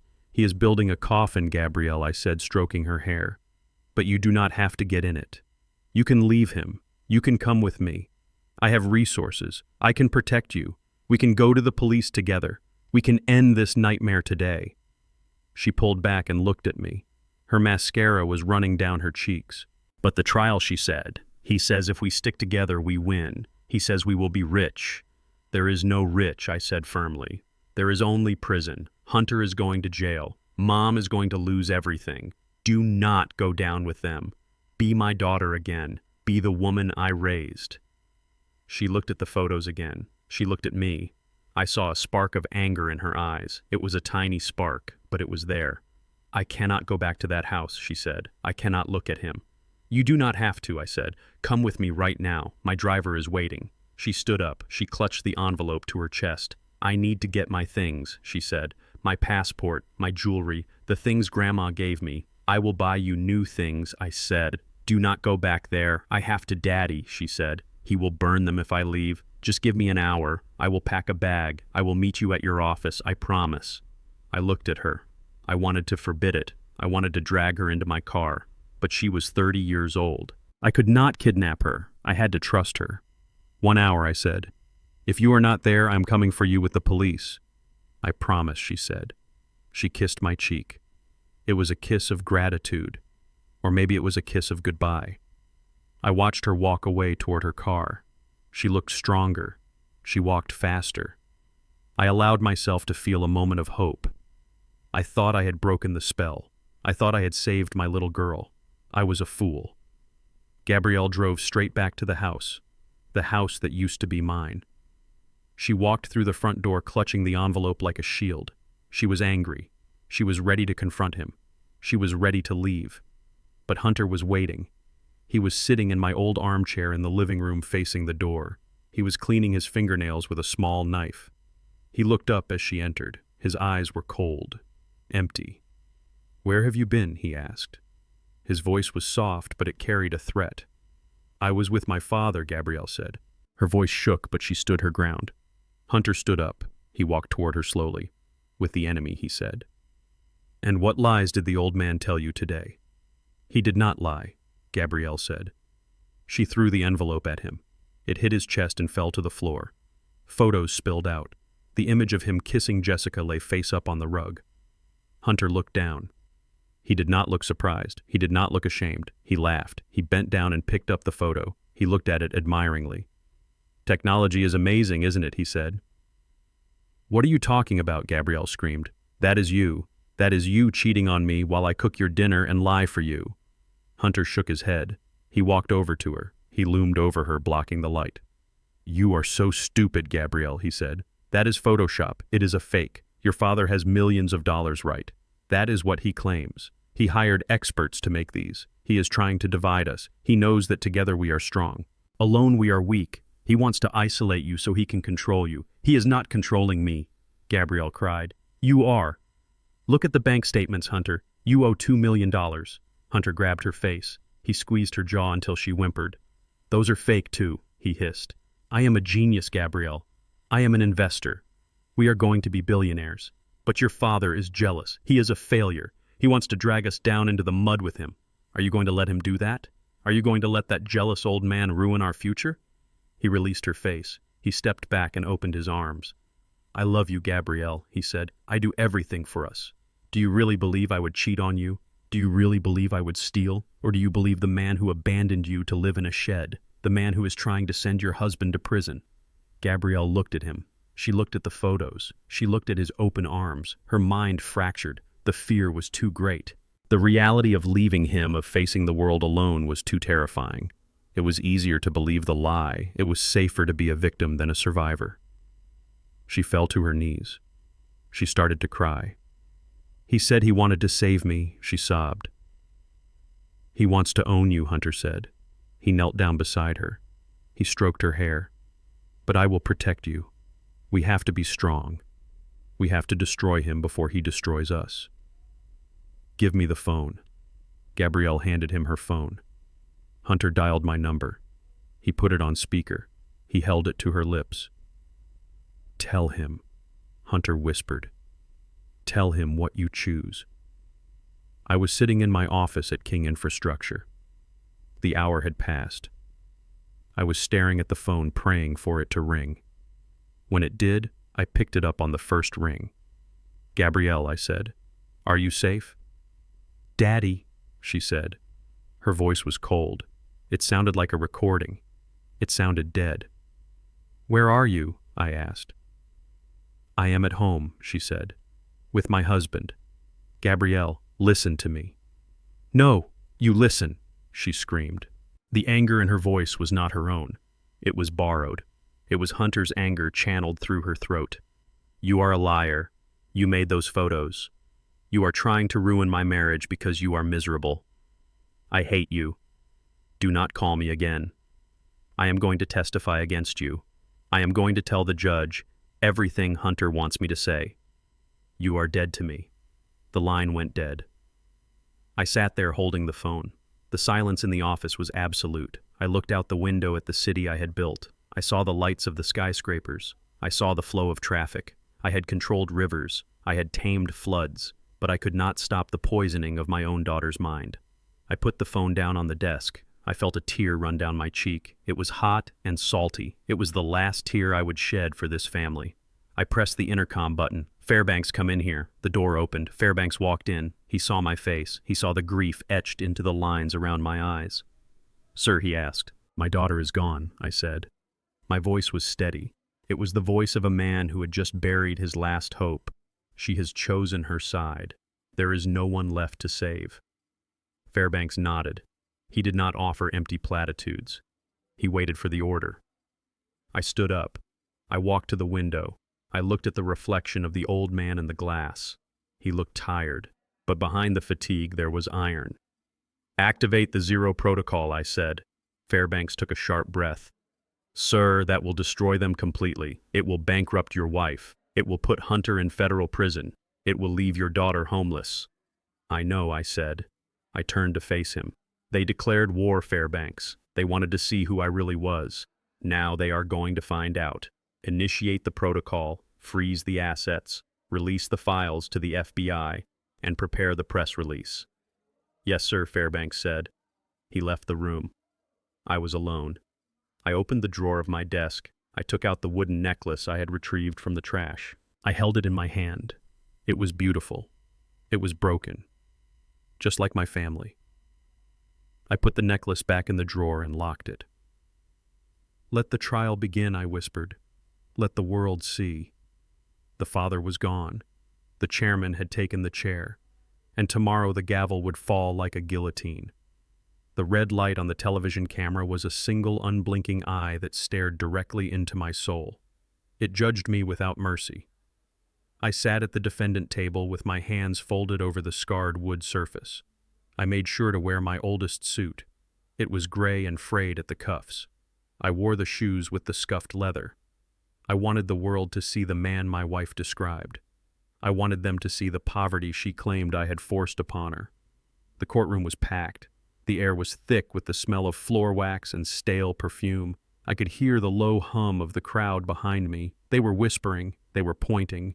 To them, I was a monster. I was the deadbeat husband who had leeched the life out of a saintly woman for 40 years.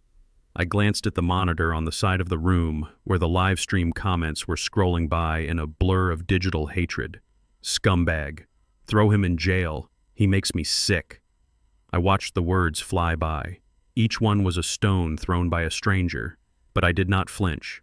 I let the stones hit me. I let the weight of their judgment settle on my shoulders because I knew that the heavier the burden, the sweeter the release would be.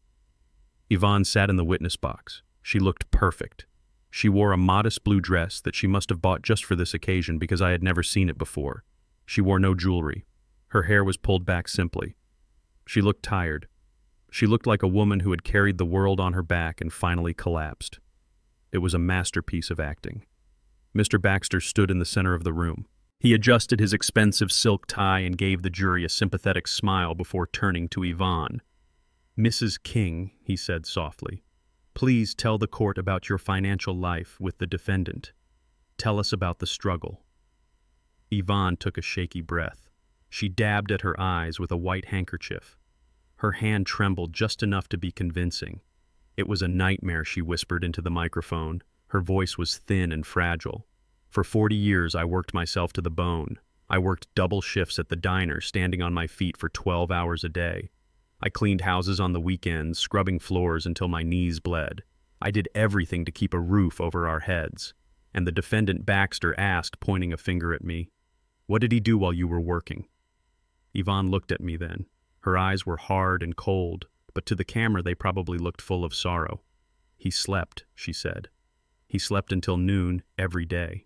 He sat in his chair and watched television. He told me he was thinking. He told me he was inventing things. But I never saw an invention. I never saw a product. I only saw a man who refused to lift a finger to help his family. I sat there and listened to her rewrite history. I remembered those years differently.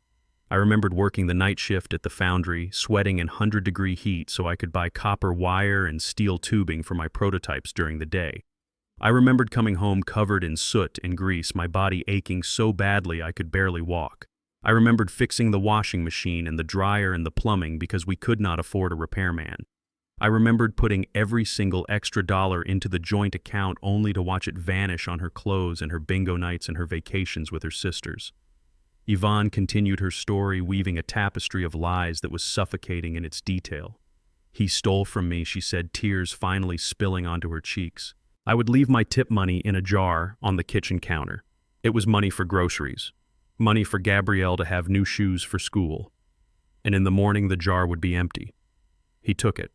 He took the food out of his own daughter's mouth to buy junk for his shed. He bought scrap metal and wires and trash." A gasp went through the courtroom. I felt the collective disgust of the audience. I looked at the jury. They were shaking their heads. One juror, a woman in the front row, looked at me with pure hatred. I remembered the jar. I remembered putting money into it, not taking it out. I remembered selling my grandfather's watch to pay for Gabrielle's braces because Yvonne had spent the dental money on a new sofa. But I could not say that. Not yet. I had to let her finish. I had to let her dig the hole deep enough for the entire world to see. "He never paid a bill," she declared, her voice gaining strength. "Not once in 40 years. I paid the mortgage. I paid the electric. I paid the water. He lived in my house like a ghost. He used my heat. He ate my food, and he never said thank you. He just demanded more. He told me I owed him. He said a wife should support her husband's dreams. But they were not dreams. They were delusions." Baxter nodded gravely. He was pacing back and forth, soaking up the attention. "And did he ever try to get a job?" Baxter asked. "Did he ever try to contribute anything at all?" Yvonne laughed. It was a bitter, broken sound that echoed off the mahogany walls. "A job," she said. "I begged him to get a job. My cousin offered him work at the warehouse moving boxes. My neighbor offered him work painting fences. He refused them all. He said he was too smart for manual labor. He said he was a genius. He said the world would pay him millions one day, but the only thing he ever earned was my contempt." I looked at Hunter in the gallery. He was smirking. He whispered something to Gabrielle and she looked down at her lap. She knew the truth. She knew I paid for her college tuition in cash. She knew I bought her first car. She knew I had saved her from financial ruin a dozen times. But she sat there in silence. She let her mother crucify me because she was afraid. She was weak, and her silence was a knife in my back. The hatred in the room was physical now. It pressed against my chest, making it hard to breathe. I was the villain of the week. I was the symbol of every lazy, ungrateful man who had ever lived. Baxter paused for effect. He looked at the cameras, ensuring they caught his righteous indignation. "Mrs. King," he said, "tell us how it ended. Tell us why we are here today." Yvonne took a deep breath. She straightened her spine. She looked directly at me, and for a moment the mask slipped. I saw the greed. I saw the malice. "He tried to destroy us," she said. "When I finally told him I could not do it anymore. When I told him we were drowning in debt because of his laziness. He snapped. He threatened to burn the house down. He threatened to hurt Hunter. He said if he could not have the house, then no one would. Lies. Vicious, dangerous lies.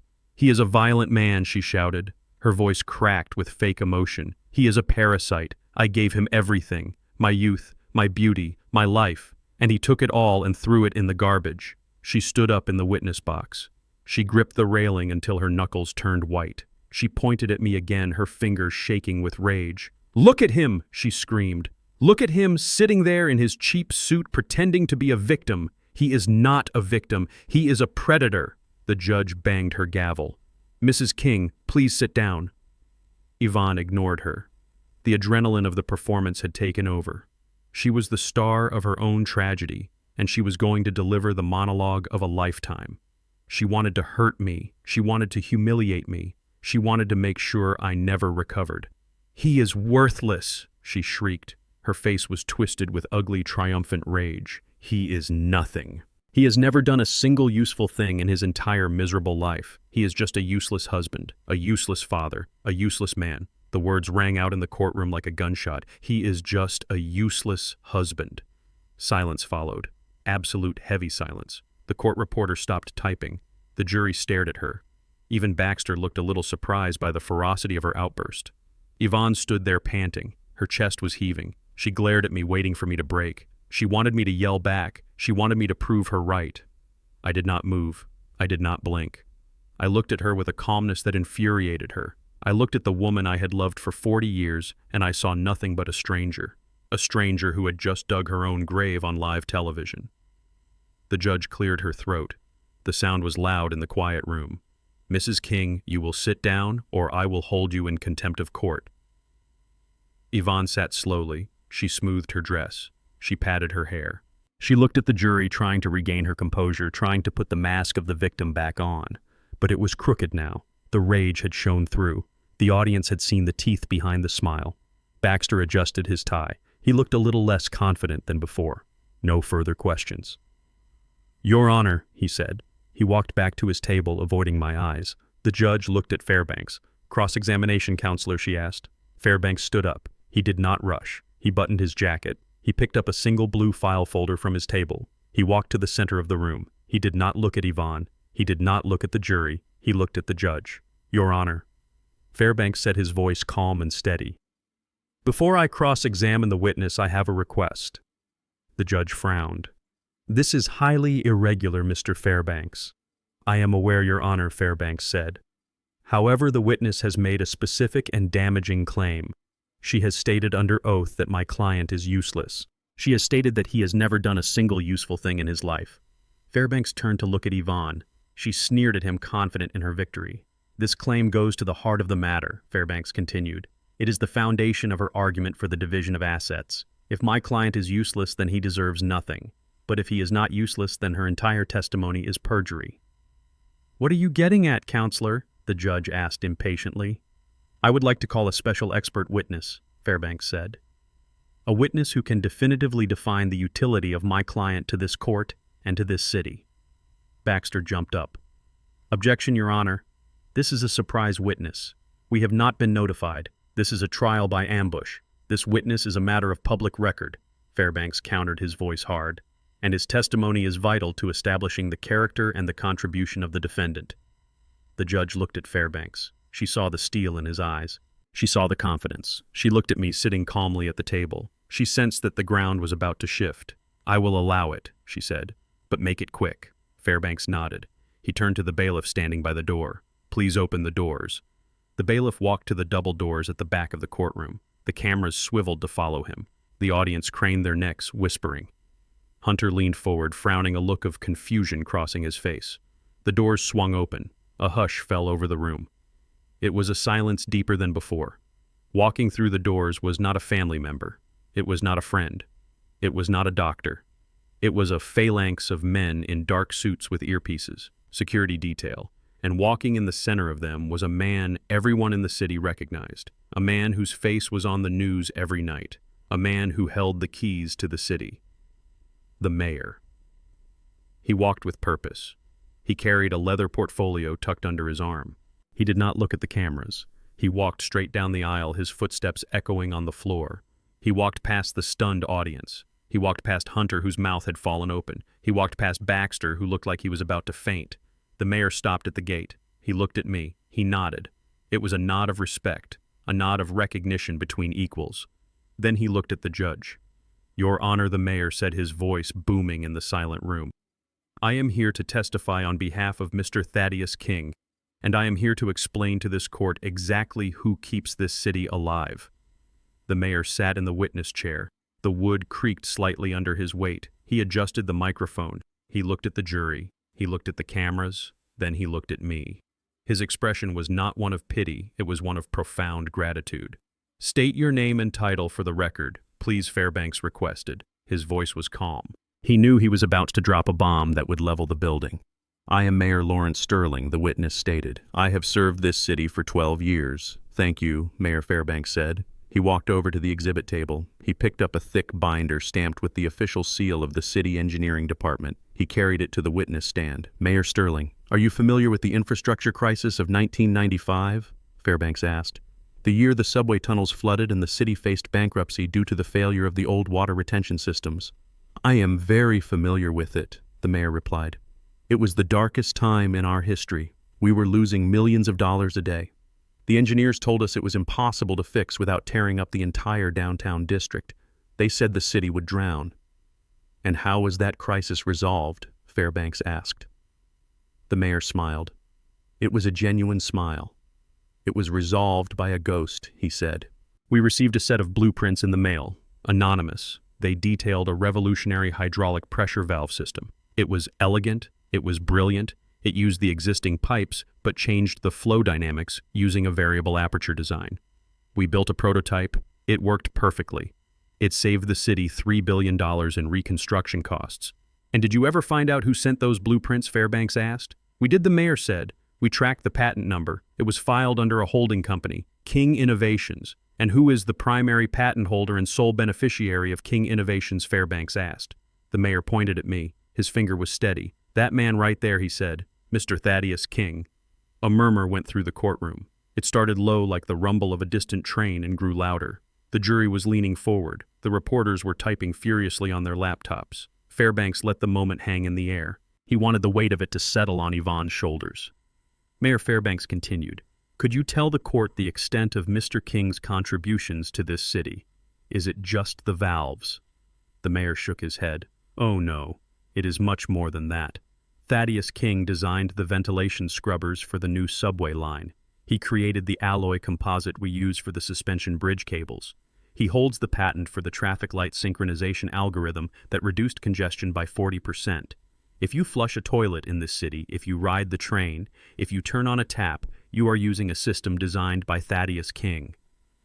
The murmur turned into a roar. The judge banged her gavel. "Order," she shouted. "Order in this court." Fairbanks waited for the silence to return, and Mayor Fairbanks asked softly, "Does the city pay for the use of these patents?" "Of course," the mayor said. "We pay a licensing fee. It is a standard government contract." "And what is the current monthly royalty payment remitted to King Innovations?" Fairbanks asked. The mayor opened his leather portfolio. He put on a pair of reading glasses. He looked at a document. "As of the last fiscal quarter, the monthly remittance is $412,000.65, the mayor stated clearly. The courtroom exploded. It was chaos. People stood up. Cameras flashed. $400,000 a month. That was nearly $5 million a year. And that was just from the city. That did not include the private sector contracts. I sat still. I did not smile. I looked at the table. I remembered the nights I sat in the shed drawing those valves while my hands were numb from the cold. I remembered Yvonne screaming at me that I was wasting electricity by keeping the light on. I remembered Hunter calling my work junk. The judge hammered her gavel until the wood sounded like it might crack. "Silence," she commanded. "If there is another outburst, I will clear the courtroom." The room quieted down, but the energy was electric. The air was vibrating with the shock of the revelation. Fairbanks turned to the defense table.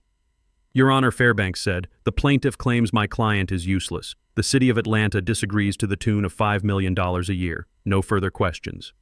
The camera zoomed in on Yvonne. Her face was a mask of absolute horror. It was as if her soul had left her body.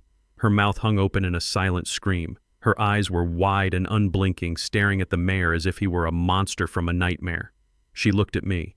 For the first time in 40 years, she really looked at me. She did not see the husband she bullied. She did not see the handyman. She saw the millions she had thrown away. She saw the trips to Paris she could have had. She saw the jewelry. She saw the power. And she realized with a sickening lurch in her stomach that she had treated a king like a beggar. Her hands started to shake. She gripped the edge of the witness stand so hard her fingernails dug into the wood. She looked like she was going to vomit. The realization was physical. It was a blow to the gut. She had filed for divorce. She had called me useless under oath. She had burned the bridge while she was still standing on it. Behind her in the gallery, Hunter looked like a man who had just been shot. All the blood had drained from his face. He was gray. He was sweating profusely. His expensive suit suddenly looked like a costume. He was doing math in his head. I could see the numbers spinning behind his eyes. He owed $2 million to loan sharks. He had bet everything on getting the house. He thought I was broke. He thought he could bully me into submission. Now he realized he had picked a fight with a man who could buy and sell him 100 times over without blinking. His hands were trembling so badly he dropped his phone. It clattered to the floor, but he did not pick it up. He just stared at me. The arrogance was gone. The smug smile was gone. There was only terror, pure primal terror. He knew what happened to people who owed money and could not pay, and he knew that his safety net had just turned into a brick wall. Next to him, Gabrielle was frozen. She had her hands over her mouth. Tears were streaming down her face, but she was not making a sound. She was looking at me with a mixture of awe and shame. She realized what she had done. She realized she had chosen the fraud over the genius.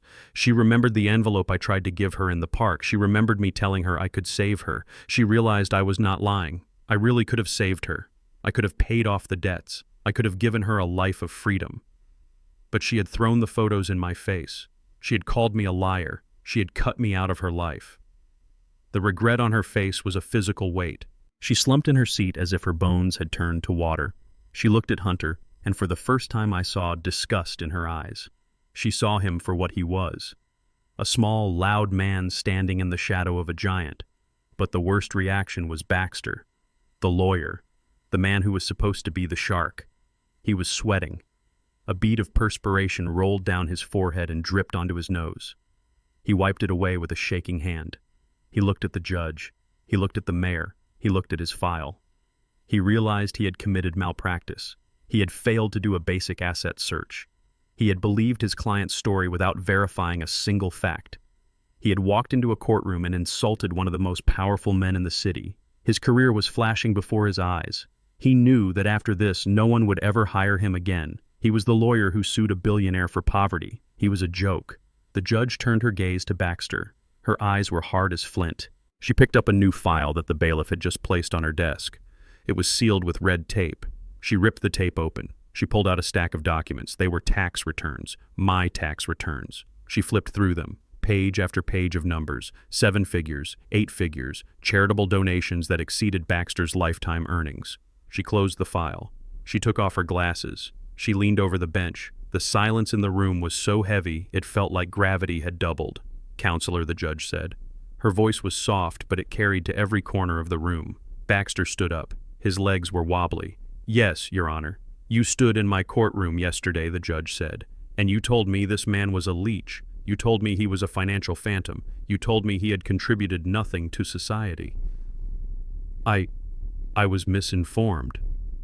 "Your Honor," Baxter stammered. "My client," she told me.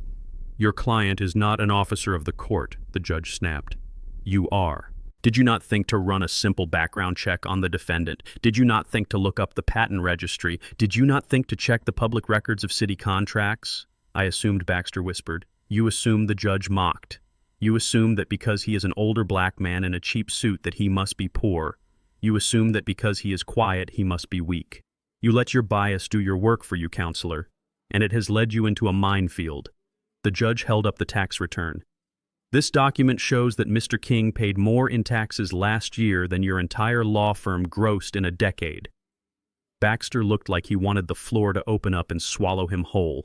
He loosened his tie. He could not breathe. "I ask you again, counselor," the judge said, her voice dropping to a dangerous whisper. "Do you really not know who this man is? Or are you just the most incompetent lawyer to ever stand before my bench?" Baxter did not answer. He could not answer. He sank back into his chair, defeated. The judge turned to look at me. "Mr. King," she said. Her tone changed completely. It was respectful. It was almost apologetic. I sat there. I did not smile. I did not gloat. I reached up and adjusted my tie. It was a small movement, precise, deliberate. I looked at Yvonne. She was staring at me. Her eyes were begging. She was mouthing the word, "please." She wanted me to save her. She wanted me to tell the judge it was all a mistake. She wanted me to be the husband who fixed everything. But that husband was gone. I looked at the judge. "I am just a handyman." "Your Honor," I said. My voice was calm. It filled the room without shouting. "I fix things that are broken, but some things are too broken to fix." The judge nodded slowly. "Indeed, Mr. King," she said. "Indeed." She banged the gavel. "We will take a 15-minute recess," she announced. "I suggest the plaintiff and her counsel use this time to reconsider their position, because when we return, I am going to tear this lawsuit apart piece by piece." The judge stood up and swept out of the room. The courtroom erupted. Reporters were shouting questions. Cameras were flashing. I stood up. Fairbanks stood with me. "Excellent work," Sir Fairbanks whispered. I looked at the chaos. I looked at my family huddled together in terror. "It is not over yet." "Fairbanks," I said, "this was just the introduction. Now we get to the main event." I turned and walked toward the exit. The crowd parted for me like the Red Sea. They looked at me with awe. They looked at me with fear. I walked past Yvonne. She reached out a hand to touch my sleeve. "Thaddeus," she whispered. I did not stop. I did not look down. I kept walking. I walked out of the courtroom and into the hallway. The air tasted sweet. It tasted like victory. But I knew the hardest part was still to come. I had exposed the truth. Now I had to deliver the justice. And justice, unlike revenge, leaves scars on everyone. The recess was not a break. It was a battlefield shift. I stood near the water fountain drinking from a paper cup. Fairbanks was beside me checking his watch. The hallway was buzzing. Reporters were held back by the bailiffs, but their cameras were trained on me like sniper rifles. They wanted a quote. They wanted to know how it felt to be a secret millionaire on trial for being broke. Then I saw her. Yvonne. She was walking toward me. Her step was different. Gone was the righteous victim who had stomped to the witness stand. Gone was the woman who looked at me with disgust. In her place was a creature I barely recognized. She was smiling. It was a terrifying stretched smile that showed too many teeth. Her hands were clasped in front of her chest in a gesture of pleading. She walked fast, her heels clicking on the linoleum. "Thaddeus," she called out. Her voice was high and sweet. It dripped with a syrup that made my stomach turn. Thaddeus, wait. She reached me. She tried to grab my arm. I took a step back. I looked at her hands. The same hands that had signed the divorce papers. The same hands that had thrown my anniversary gift in the trash. Oh, Thaddeus, she said, breathless. She looked at Fairbanks, then back at me. Can we talk privately? Just for a minute, husband and wife.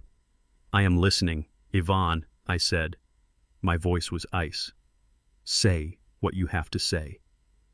She looked around nervously. She lowered her voice to a conspiratorial whisper.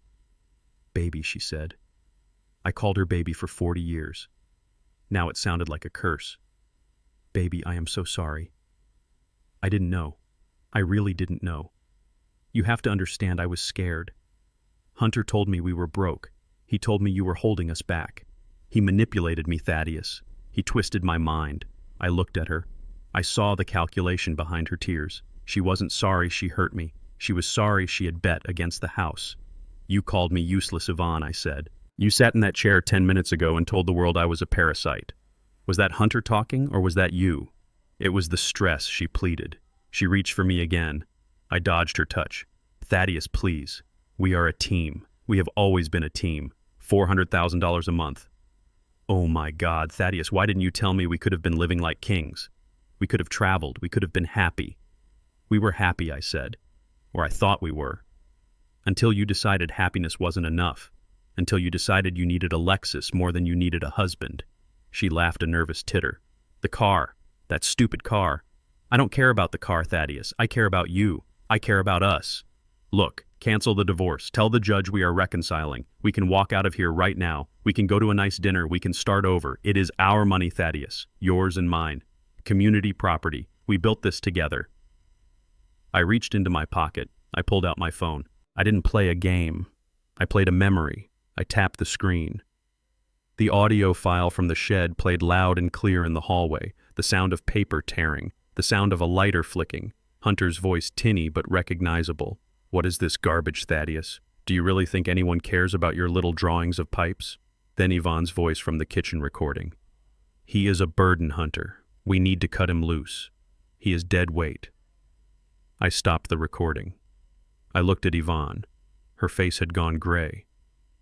You didn't build anything, Yvonne, I said. You tried to burn it down.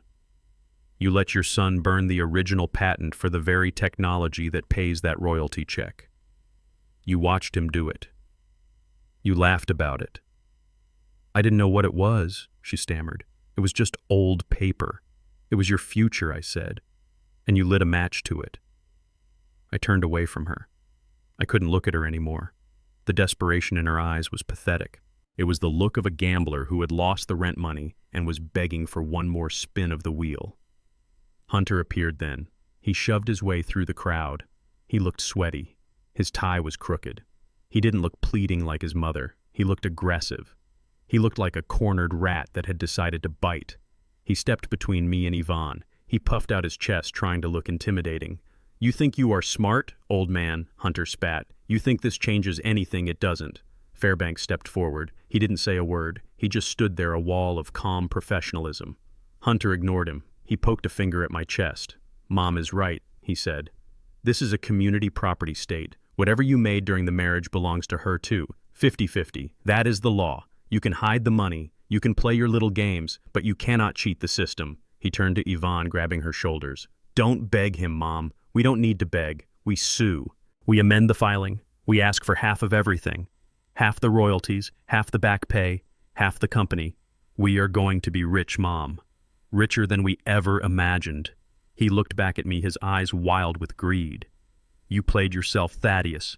You proved you have assets. Now we are going to take them. We are going to take half of that $400,000 every single month.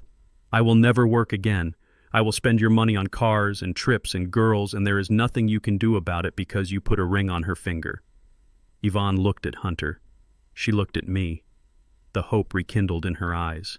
The greed flared up again, hot and bright. Is that true? She asked Hunter. Yes, it is true, Hunter shouted.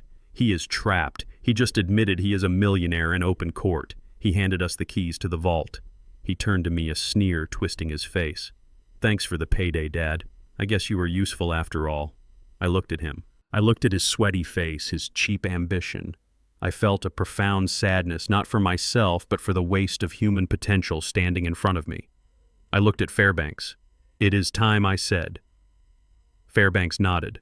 He adjusted his glasses. He opened his briefcase. He pulled out a single document. It was bound in blue leather. Mr. Baxter Fairbanks called out to the opposing lawyer, who was skulking near the wall trying to disappear. Baxter looked up, startled. "I believe you and your clients should read this before you start spending money you do not have," Fairbanks said. He handed the document to Baxter. Hunter snatched it out of the lawyer's hands. "What is this?" Hunter demanded. "It is the charter for the King Foundation," Fairbanks said, his voice carrying clearly over the murmur of the crowd. Hunter flipped the pages, his hands shaking. "What does this mean?" he demanded. "It means," Fairbanks said, "that Mr. King does not own the patents. He does not own the royalties. He does not own the company." Hunter froze. He looked up. What 30 years ago Fairbanks explained, Mr. King transferred all intellectual property rights and all future revenue streams into an irrevocable blind trust, the King Foundation. It is a charitable organization dedicated to providing clean water infrastructure to developing nations and scholarships for underprivileged engineers. Hunter stared at the document. He could not read the legal jargon, but he understood the tone. "But he gets the money." Hunter shouted. "The mayor said he gets the money. The mayor said the city pays the money." Fairbanks corrected. "He did not say Mr. King keeps it. Mr. King draws a salary as the primary trustee." "And what is that salary?" Yvonne whispered, her voice trembling. Fairbanks smiled. It was a small, shark-like smile. $1 a year, Fairbanks said, plus reasonable living expenses covered by the trust for the maintenance of his duties. $1, Hunter screamed. "That is a lie. Some share. He has $3 million in his pocket." "I saw the check. That check is made out to the King Foundation," Fairbanks said. "Mr. King merely deposits it. He cannot spend it. He cannot withdraw it. And most importantly, it is not a marital asset. It is the property of a non-profit entity." I stepped forward. I looked deep into Hunter's eyes. "You wanted half, Hunter," I asked softly. "Half of $1 is 50 cents. I will give it to you right now if you want." I reached into my pocket. I pulled out 2 quarters. I held them out to him. "Take it," I said. "It is all you are ever going to get from me." Hunter slapped my hand. The quarters hit the floor and rolled away. "No," he screamed. "This is a trick. This is fraud. You are hiding assets. It is ironclad," Baxter whispered, looking over Hunter's shoulder at the document. "It was filed 30 years ago. It is bulletproof. The trust owns everything. He really is a pauper on paper." Yvonne made a sound like a dying animal. She slumped against the wall. "Nothing," she whispered. "We get nothing." "Not nothing," I said. "You get the debt. You get the credit card bills you ran up in my name. You get the mortgage on the house you tried to steal. You get the consequences of your actions." I looked at them one last time.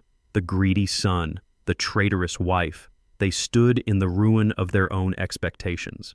They had chased the golden goose and found out it was made of brass. The bailiff opened the courtroom doors. "Court is back in session," he yelled. I buttoned my jacket. "Shall we go, Fairbanks?" I asked. "After you, sir," Fairbanks said. I walked back into the courtroom. I left them in the hallway. I left them with the truth.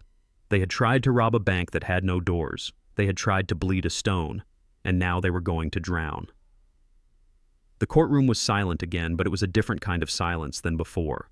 It was the silence of a predator circling its prey. We had returned from the recess, and the energy in the room had shifted tectonically. The judge sat high on her bench, looking down at the defense table with eyes that promised no mercy. Hunter was sitting next to Baxter. He was trying to look composed. He was trying to look like the aggrieved victim of a complex financial misunderstanding, but his leg was bouncing under the table. It was a nervous tick I had noticed years ago, a vibration that gave away his fear. Mr. Fairbanks called Hunter to the stand. Hunter stood up and adjusted his suit jacket. He walked to the witness box with a swagger that felt forced. He smiled at the jury. It was a salesman's smile. Bright, hollow, fake. He placed his hand on the Bible and swore to tell the truth. I watched him, and I wondered if the leather of the holy book would burn his skin. Fairbanks approached the stand. He did not smile. He held a thick file in his hands. Mr. Harrison Fairbanks began using Hunter's last name, which sounded strange in this context. You have stated in previous depositions and to your family that you are a successful real estate developer and venture capitalist. Is that correct? Hunter leaned into the microphone. That is correct, he said, his voice smooth. I manage a portfolio of high-yield assets. I specialize in distressed property acquisition and emerging market equities. It sounded impressive. It sounded like something he had memorized from a brochure. And could you name your firm? Fairbanks asked. I operate under a holding company, Hunter said quickly. HV Global. It is a private equity shell for tax purposes. You understand how these things work. I understand perfectly, Fairbanks said. He opened the file. And how many employees does HV Global currently have? Hunter shifted in his seat. We run a lean operation. I prefer to use independent contractors. It keeps the overhead low. So just you, Fairbanks pressed. Hunter shrugged. Essentially, yes. I am the principal architect of the deals. And what was your gross revenue last year? Fairbanks asked. Hunter looked at Baxter. Baxter looked at the ceiling. Hunter looked back at Fairbanks. It was a volatile year for the market, Hunter said. We focused on acquisition rather than liquidation. On paper, our assets grew significantly, but cash flow was tight. That is why we needed to secure the family home. To protect the investments. To protect the investments, Fairbanks repeated. He pulled a sheet of paper from the file. Mr. Harrison, I have here a record from the State Corporation Commission. It shows that HV Global was dissolved 3 years ago for failure to pay franchise taxes. It also shows that the registered address is a post office box in a strip mall next to a laundromat. Is this your headquarters? Hunter laughed nervously. It was a dry, cracking sound. That is just for mail. I work remotely. The digital economy does not require a skyscraper. Yes. Fairbanks did not laugh. He pulled out another document. And these distressed properties you acquire, Fairbanks said. Can you name one? Just one property you have bought and sold in the last 5 years. Hunter opened his mouth. He closed it. He looked at the ceiling. He looked at the floor. There are confidentiality agreements, he stammered. My clients value their privacy. I cannot discuss specific deals in open court. You cannot discuss them because they do not exist. Fairbanks said, his voice rising slightly. You are not a developer, Mr. Harrison. You are not an investor. You are unemployed. You have not filed a tax return in 4 years. You have no income. You have no assets. You have nothing but a leased car and a suit you bought on your mother-in-law's credit card. Objection, Baxter shouted half-heartedly, badgering the witness. Overruled, the judge said without looking up. She was writing something down. Hunter wiped sweat from his upper lip. He was losing the narrative. He was losing the audience. I am an entrepreneur, he insisted, his voice shrill. You do not understand the hustle. You do not understand how hard it is to build something from nothing. Thaddeus understands. That is why he is jealous. He sat in that shed doing nothing while I was out there trying to make deals. Fairbanks slammed the file onto the railing of the witness box. The sound made everyone jump. Let us talk about those deals, Fairbanks said. Let us talk about the hustle. He turned to the jury. Ladies and gentlemen, what you are seeing is not a businessman. What you are seeing is a fugitive. Fairbanks walked back to his table and picked up a red folder. He held it up for the cameras. This document was provided to us this morning by the Federal Bureau of Investigation, Fairbanks announced. It is a sealed indictment from the state of Nevada. Hunter's eyes went wide. He tried to stand up, but his legs seemed to fail him. He slumped back down. Mr. Harrison, Fairbanks said, opening the red folder. Is it not true that there is an active warrant for your arrest in Las Vegas for check fraud and identity theft? Hunter shook his head frantically. That was a misunderstanding. My partner stole that money. I was a victim. And is it not true, Fairbanks continued, relentless as a tide, that you owe $1.2 million to the Emerald Casino, a debt that has been sold to a collection agency with ties to organized crime? Hunter turned pale. He looked at the back of the courtroom as if looking for an exit. I have a payment plan, he whispered. I was going to pay them back. Once the house sold, once we got the money from the old man. Fairbanks turned to the judge. Your Honor, the witness has just admitted his motive. He did not want to sell the house to help his mother-in-law. He wanted to sell the house to save his own life. He is not a loving son-in-law. He is a desperate gambler who viewed my client and his wife as nothing more than a piggy bank to smash open.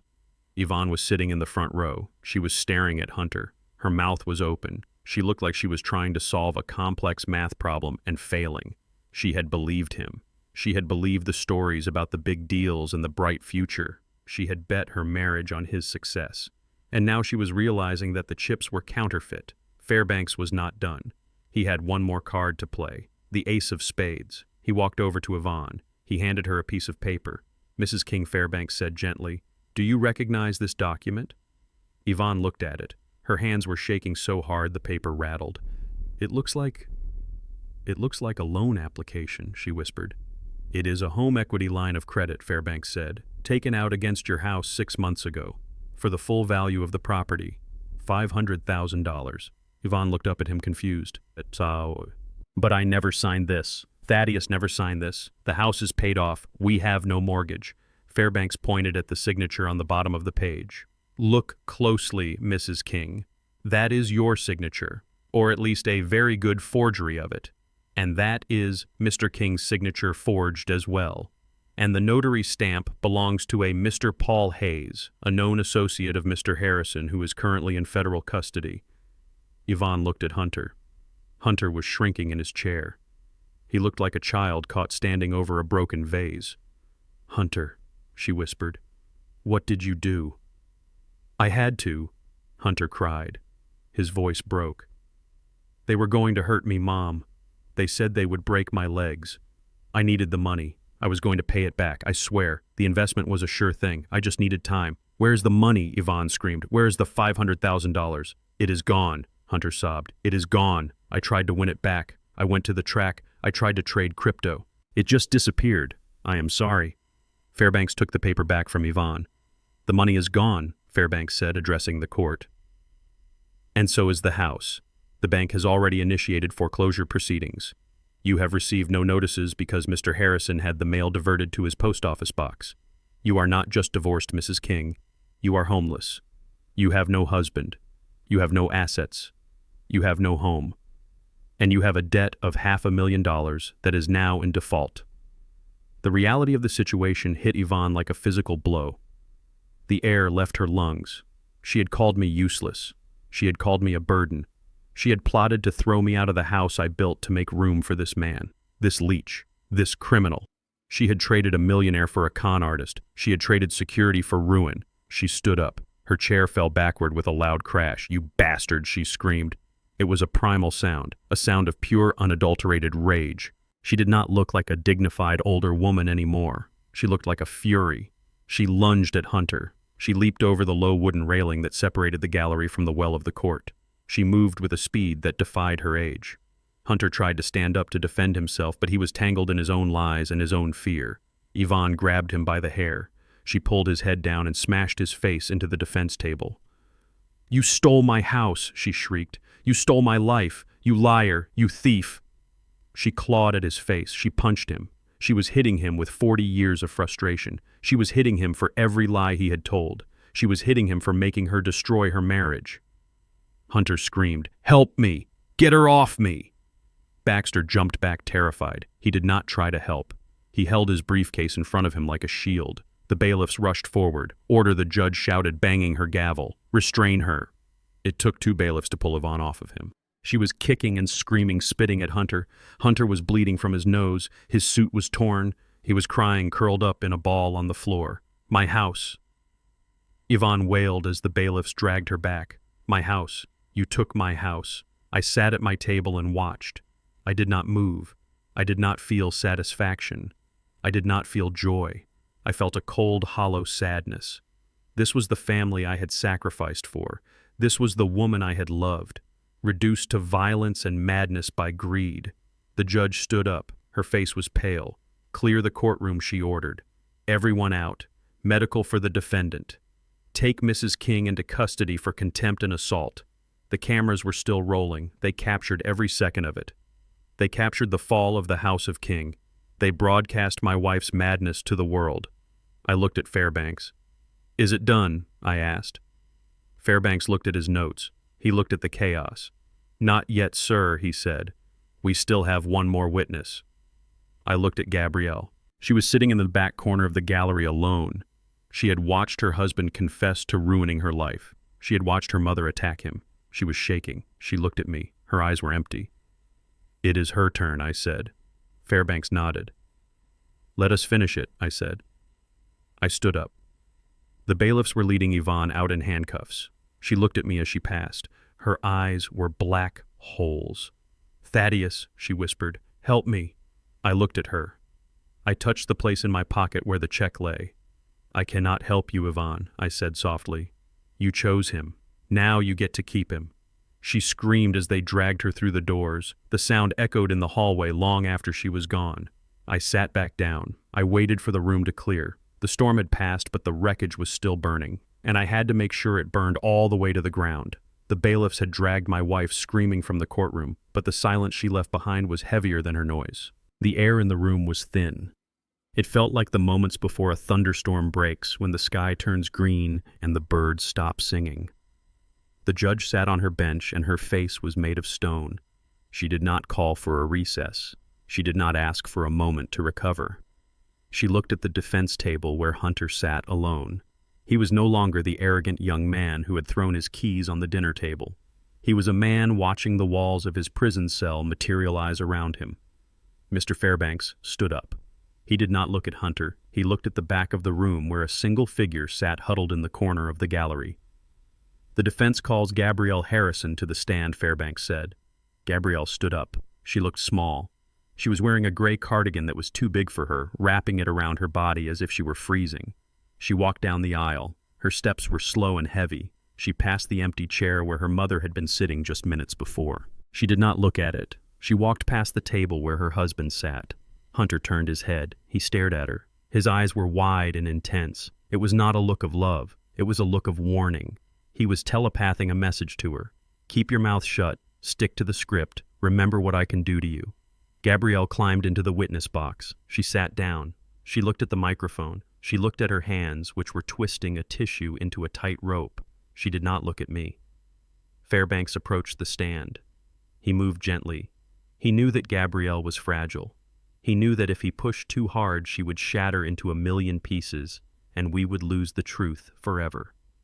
"Mrs. Harrison," Fairbanks began, his voice soft, "you have heard the testimony today. You have heard your husband admit to fraud. You have seen your mother arrested. I know this is difficult for you." Gabrielle nodded. She did not speak. "I want to ask you about the document we discussed earlier," Fairbanks continued. "The home equity loan taken out against your father's house. The one with the forged signatures." Gabrielle flinched. She pulled the cardigan tighter. "I did not sign it," she whispered. Her voice was so quiet the court reporter had to lean forward. Fairbanks picked up the document from the evidence table. He walked over to her. He placed it in front of her. "Please look at the witness signature," Mrs. Harrison Fairbanks said. "It says Gabrielle King. That is your maiden name. Is that your handwriting?" Gabrielle looked at the paper. Her eyes filled with tears. She bit her lip. She looked up and her eyes darted to Hunter. Hunter was leaning forward in his chair. His jaw was clenched. He stared at her with the intensity that was almost physical. He was willing her to lie. He was reminding her of the fear. He was reminding her of the debts. I do not know," Gabrielle stammered. "It looks like my writing, but I do not remember signing it." Fairbanks sighed. He knew she was lying. He knew she was terrified. Mrs. Harrison Fairbanks said, "You are under oath. Perjury is a felony. If you lie to protect a man who has already admitted to ruining your family, you will go to prison with him. Is that what you want?" Gabrielle began to cry. It was a soft, hopeless sound. "He told me it was just insurance," she sobbed. "He told me it was just paperwork for the business." "Who told you that?" Fairbanks asked. Hunter stood up. "Objection, Your Honor," he shouted. "He is badgering his own witness. She is confused. She is under duress." "Sit down, Mr. Harrison," the judge barked. Her gavel slammed down. "One more outburst, and you will join your mother-in-law in the holding cell." Hunter sat down slowly. He ran a hand through his hair. He looked at Gabrielle and mouthed the word, "Stop." I sat at my table and watched my daughter. I saw the war being fought inside her soul. She was torn between the husband she had chosen and the father she had betrayed. She was drowning in shame. She felt that she had gone too far, that she could never come back. She thought I hated her. She thought I saw her as an enemy. I needed her to know that was not true. I leaned forward. I caught her eye. She looked at me terrified. She expected to see anger. She expected to see the judgment of the chairman. But I did not give her the chairman. I gave her the father. I did not smile because there was nothing to smile about. But I softened my eyes. I looked at her with a gaze that held all the memories of the scraped knees and the bedtime stories. I looked at her with a strictness that demanded the truth, but a warmth that promised safety. I slowly raised my right hand and placed it over my heart. It was a signal. When she was a little girl and she was scared of the dark or nervous about a school play, I would do that. It meant, I am here. It meant, be brave. It meant, I love you no matter what. Gabrielle saw the gesture. Her breath hitched. Her eyes widened. She stared at my hand over my heart. She looked at my face. She saw that I was not her executioner. I was her harbor. She took a deep breath.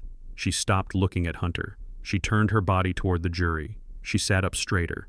The tears were still falling, but her chin went up. He made me do it, Gabrielle said. Her voice was clear. It rang through the courtroom. Fairbanks stepped back. He gave her the room. Who made you do it, Mrs. Harrison? He asked. Hunter, she said. She pointed at him. She did not look at him, but she pointed straight at his chest. Hunter made me do it. He brought the papers home 6 months ago. He told me he was in trouble. He told me men were going to hurt him if he did not pay them back, and the signatures Fairbanks asked. He made me practice, Gabrielle said. The words poured out of her now like water from a broken dam. He made me sit at the kitchen table for hours. He had Dad's old letters and checks. He made me trace Dad's signature over and over again until I could do it perfectly. He screamed at me when I got it wrong. He threw a coffee cup at the wall. He said if I did not do it, he would leave me.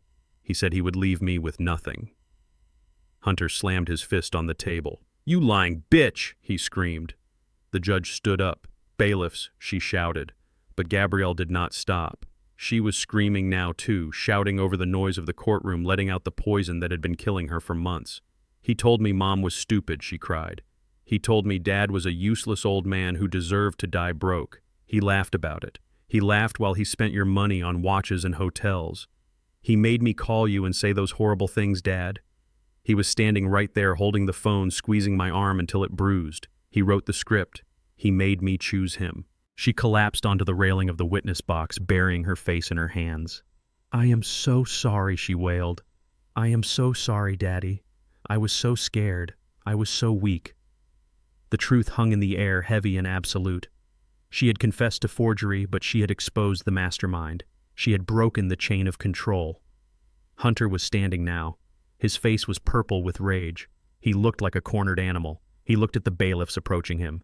He looked at the judge. He looked at me. He realized it was over. The house was gone. The money was gone. His wife was gone. His freedom was gone. He snapped. It is not my fault, he screamed, his voice cracking. It is her fault. She wanted the lifestyle. She wanted the clothes. She is just as greedy as her mother. 2 bailiffs grabbed him by the arms. Hunter struggled. He kicked out, hitting the defense table. Get off me, he shouted. Do you know who I am? I am a businessman. I have rights. You are a criminal, Mr. Harrison, the judge said, her voice cutting through his screams like a knife. And you are under arrest. The bailiffs spun him around. They slammed him face first onto the table. I heard the air leave his lungs in a grunt. They pulled his arms behind his back. The handcuffs clicked. It was a sharp metallic sound that signaled the end of the war. Hunter lifted his head. His nose was bleeding from hitting the table. He looked at me. His eyes were wild. You did this. He spat blood flying from his lips. You ruined everything, you old dinosaur. You should have just died. You should have just died in that shed. I stood up. I walked over to the railing that separated us. I looked down at him. I did not ruin you, Hunter, I said quietly. I just turned on the lights. You ruined yourself in the dark. The bailiffs hauled him up. He was crying now. The bravado was gone, leaving only a pathetic, weeping boy. Gabrielle, help me, he begged, looking toward the witness stand. Tell them to stop. We can fix this. I love you, baby. I love you. Gabrielle slowly lifted her head. She looked at her husband. She looked at the man who had hit her, the man who had forced her to rob her father.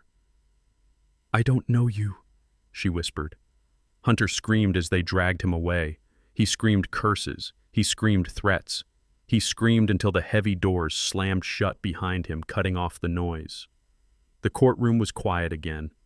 The only sound was Gabrielle weeping softly on the stand. The judge sat down. She took a deep breath. She looked at me. She looked at Gabrielle. "This court is adjourned for sentencing," she said softly. I walked to the witness stand. I opened the little gate. I walked up the steps. Gabrielle looked up at me. She flinched, expecting a blow. I reached out. I did not hit her. I took her hand. It was cold and shaking. I pulled her up. "Come on, Gabrielle," I said. "Let us go home." She looked at me confused. "I don't have a home," she whispered. "You have my home," I said. "You have always had my home." I led her down the steps. I led her past the cameras. I led her out of the ruin she had helped create and into the light of the afternoon. She was broken. She was guilty. But she was my daughter. And unlike Hunter, unlike Yvonne, she had found the courage to speak the truth when it mattered most. That was something I could work with. That was something I could fix. I put my arm around her shoulders and we walked toward the car. The King family was dead, but Thaddeus and Gabrielle were still standing. And that would have to be enough. The gavel struck the mahogany block. The sound was sharp and final. It echoed through the courtroom, clearing the air of the chaos that had consumed the last hour. Hunter was gone, dragged away in chains. Gabrielle sat on the bench, her head in her hands, weeping silently. Yvonne sat alone at the plaintiff table. She looked small. She looked like a woman who had woken up in a house that had burned to the ground and was trying to sweep up the ash with a broken broom. The judge adjusted her robes. She looked at Yvonne. There was no pity in her eyes, only the cold calculation of the law.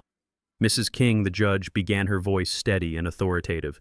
"You came into this court seeking a divorce on the grounds of financial neglect. You sought an equitable division of assets. You claimed your husband was a burden." Yvonne looked up. Her eyes were red. She opened her mouth to speak, perhaps to beg, but the judge held up a hand. "Silence," the judge ordered. "I have heard enough from you. Now you will listen to me." The judge opened the file in front of her. "I am granting the divorce," she stated. "The marriage of 40 years is hereby dissolved. However, regarding the division of assets, the court finds that the plaintiff has acted with unclean hands. You participated in a conspiracy to defraud your husband. You allowed your son-in-law to forge signatures. You attempted to manipulate the legal system to declare a competent man insane." Yvonne flinched with every sentence.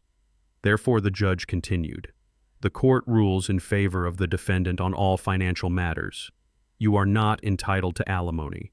You are not entitled to a share of the King Foundation assets, as they are held in an irrevocable trust that predates your claims.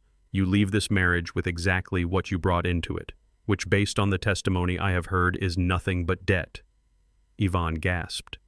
"But the house," she whispered. "The house is mine. We paid off the mortgage years ago. It is marital property. I need a place to live." The judge looked at Fairbanks. "Mr. Fairbanks," she said, "please clarify the status of the marital residence for the record." Fairbanks stood up. He walked to the center of the room. He held a document in his hands. It was a deed. It was stamped with the seal of the county recorder. "Your Honor," Fairbanks said, "the house at 42 Oak Street is no longer marital property." Yvonne stood up. "That is a lie," she screamed. "It is my house. I planted the roses. I chose the paint." "Sit down," Mrs. King, Fairbanks said. His voice was not loud, but it carried the weight of absolute authority. He turned to the judge. 6 months ago, Mr. Hunter Harrison took out a fraudulent home equity line of credit against the property for $500,000, Fairbanks explained. He defaulted on that loan 3 weeks ago. The bank initiated immediate foreclosure proceedings. They sent notices. Mr. Harrison intercepted them. Yvonne looked at Gabrielle. Gabrielle nodded slowly, confirming the betrayal. "The bank intended to auction the house on the courthouse steps this morning," Fairbanks continued. "However, the King Foundation intervened." Yvonne's eyes lit up. A spark of hope returned to her face. She looked at me. She smiled a desperate, trembling smile. "You saved it," she breathed. "Oh, Thaddeus, I knew you would not let us lose the house. I knew you still cared. Thank you. Thank you for paying it off. We can start over. I promise I will make it up to you." I looked at her. I saw the delusion taking root again.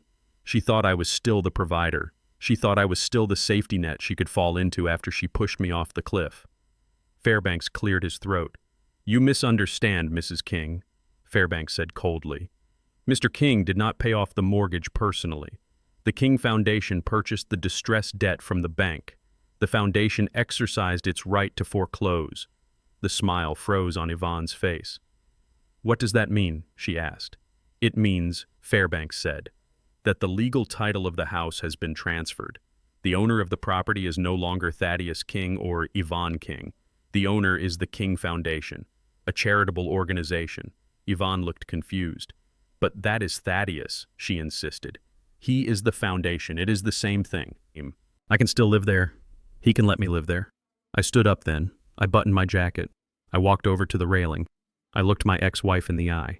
"The foundation has strict bylaws, Yvonne," I said. "It cannot use its assets for the private benefit of any individual, not even me, especially not you." "But you own it," she pleaded. "You can change the rules." "I do not own it," I said. "I serve it." And the board of directors met this morning. We voted on the future of the property. I pulled a piece of paper from my pocket. It was the minutes of the meeting. "We decided that the house is too large for a single occupant," I said. "And since the previous occupants used it as a headquarters for fraud and conspiracy, we felt it needed to be purified." "Purified," Yvonne whispered. "Yes," I said. "The foundation is donating the structure to the city." "Donating it," she gasped. Fairbanks stepped in. "The King Foundation has gifted the property at 42 Oak Street to the Atlanta Public Library System," he announced. "Construction crews are scheduled to arrive on Monday to begin the conversion. The walls will be knocked down. The bedrooms where you plotted against your husband will become reading rooms. The kitchen where you threw his gift in the trash will become a computer lab for underprivileged children." Yvonne collapsed into her chair. She looked like a puppet whose strings had been cut. "A library," she mumbled. "You are turning my home into a library." "I am turning it into something useful," I corrected her. "For 40 years that house was filled with your complaints and your greed. Now it will be filled with books. It will be filled with knowledge. Maybe if you had spent more time reading and less time shopping, we would not be here today." The judge banged the gavel one last time. "The ruling stands," she said. "The property belongs to the foundation. Mrs. King, you have no legal claim to the residence." "And when do I have to leave?" Yvonne asked, her voice hollow. Fairbanks looked at his watch. "The transfer of title was recorded at 9 a.m. this morning," he said. "Technically, you are trespassing right now. However, out of consideration for your age and the circumstances, the foundation is granting you a grace period." "How long?" Yvonne asked. "A month. 2 months." Fairbanks shook his head. 24 hours, he said. 24 hours, Yvonne shrieked. "That is impossible. I have 40 years of things in that house. I have furniture. I have clothes. I have dishes." "Then I suggest you start packing," Fairbanks said. "At noon tomorrow, the locks will be changed. The security team will secure the perimeter. Anything left inside will be considered abandoned property and donated to the Salvation Army." Yvonne looked at me. She looked at Gabrielle. Gabrielle was not looking at her mother. She was looking at her hands. "Gabrielle, help me," Yvonne begged. "Tell him he cannot do this. Tell him we need time." Gabrielle stood up. She walked over to the defense table. She picked up her purse. "We do not have time," Mom Gabrielle said softly. "We wasted all our time lying." She walked over to me. She stopped. She did not try to hug me. She knew she had not earned that yet. "I will help her pack, Dad," she said. "We will be out by noon." "Where will you go?" I asked. Gabrielle shrugged. "A shelter, maybe. Or a motel if we can scrape together enough cash. It does not matter. We have to start over. From zero." I nodded. It was the right answer. "Good luck, Gabrielle," I said. She turned and took her mother by the arm. "Come on, Mom," she said. "We have work to do." Yvonne resisted. No, I am not leaving. This is my house. Thaddeus, you cannot do this to me. I am your wife." "I was your husband," I said. Past tense. "Now I am just the landlord, and you are being evicted." The bailiff stepped forward. He put a hand on Yvonne's elbow. "It is time to go, ma'am," he said. Yvonne looked around the courtroom. She saw the cameras, she saw the reporters. She realized this was the final scene of her performance. And she realized she was not the hero. She was the villain who lost everything. She let out a sob that was real. It was the sound of a woman realizing she was going to die alone and poor because she had been too greedy to be grateful. She let Gabrielle lead her away. They walked down the aisle. The crowd watched them go in silence. They were ghosts walking out of a life they had destroyed. I watched them leave. I watched the doors swing shut behind them. The courtroom was empty except for Fairbanks and the judge. The judge stood up. She looked at me. "Mr. King," she said, "I hope you find what you are looking for." I bowed my head. "I think I already have, Your Honor," I said. I turned to Fairbanks. "Is the car ready?" I asked. "Yes, sir," Fairbanks said. "It is waiting at the curb." "Good," I said. "Take me to the hardware store." "The hardware store, sir?" Fairbanks asked, surprised. "Yes," I said. I smiled. It was the first genuine smile I had felt in months. "I have a new idea for a water filtration system, and I need some copper wire." I walked out of the courtroom. I walked out into the sun. I was 70 years old. I was single. I was a billionaire. And for the first time in 40 years, I was free. The house was gone. The family was gone. But I was still standing, and I had work to do. It was exactly noon on the following day when I turned my old Ford truck onto the street I had lived on for 30 years. The sun was high and bright, casting sharp shadows that offered no place to hide. The neighborhood was quiet, but it was the kind of quiet that hides 1,000 watching eyes. I knew that behind every curtain and every blind my neighbors were watching. They had seen the police cars, they had seen the news vans, and now they were watching the final act of the tragedy. The house looked the same as it always did. The bricks were still red, the lawn was still green, but there was a heavy silver chain wrapped around the front gate. A sign posted on the lawn read, "Property of the King Foundation, future site of the community library." It was a tombstone for the life I had tried to build, and a monument to the future I was creating. On the sidewalk just outside the gate sat a pile of luggage. It was a chaotic mound of Louis Vuitton bags and cardboard boxes. The expensive leather suitcases looked ridiculous sitting on the dirty concrete. They looked like artifacts from a fallen civilization, and sitting on top of the largest suitcase was Yvonne. She was wearing the same dress she had worn to court yesterday. It was wrinkled now, stained with sweat and tears. She had lost one of her shoes. I did not know where it was, and she did not seem to care. Her hair, which she had always kept perfectly coiffed, was loose and tangled around her face. She looked 20 years older than she had just 24 hours ago. She looked like a ghost haunting her own grave. Gabrielle was gone, true to her word. She had taken her few possessions and left early in the morning, heading for a women's shelter downtown to start her life from scratch. She had chosen the hard path of redemption. Yvonne, however, had chosen to wait. She had sat on that curb for 4 hours, refusing to believe that the end had truly come. She was waiting for a savior. She was waiting for the man she had called useless to come and make her useful again. I pulled the truck up to the curb. The engine rumbled with a familiar heavy sound. It was the sound of work. It was the sound of reliability. Yvonne's head snapped up when she heard it. Her eyes widened. A desperate, frantic hope flooded her face. She stood up, stumbling slightly on her one shoeless foot. She smoothed her dress. She tried to fix her hair. She put on a smile that was so broken, it was painful to look at. She thought I was coming to take her back. She thought I was coming to drive her to a hotel to buy her dinner, to tell her it was all a bad dream. She thought she still had power over me. I put the truck in park. I did not turn off the engine. I stepped out. The door creaked as I opened it. I stood there in my work boots and my flannel shirt. I was not wearing the Italian suit today. I was wearing the clothes of the man I truly was, the man who built things. "Thaddeus," she cried out. Her voice was raspy from crying. "You came. I knew you would come." "Oh, thank God, Thaddeus, take me." "Yes, take. Away from here. The neighbors are staring. It is humiliating. Please just put these bags in the truck. Let us go somewhere, anywhere." She reached for her suitcase, expecting me to grab it, expecting me to serve her as I always had. I did not move. I stayed by the truck door, my hand resting on the warm metal. "I am not here to take you anywhere, Yvonne," I said. My voice was calm. It was not angry. It was just final. She froze. Her hands hovered over the handle of the suitcase.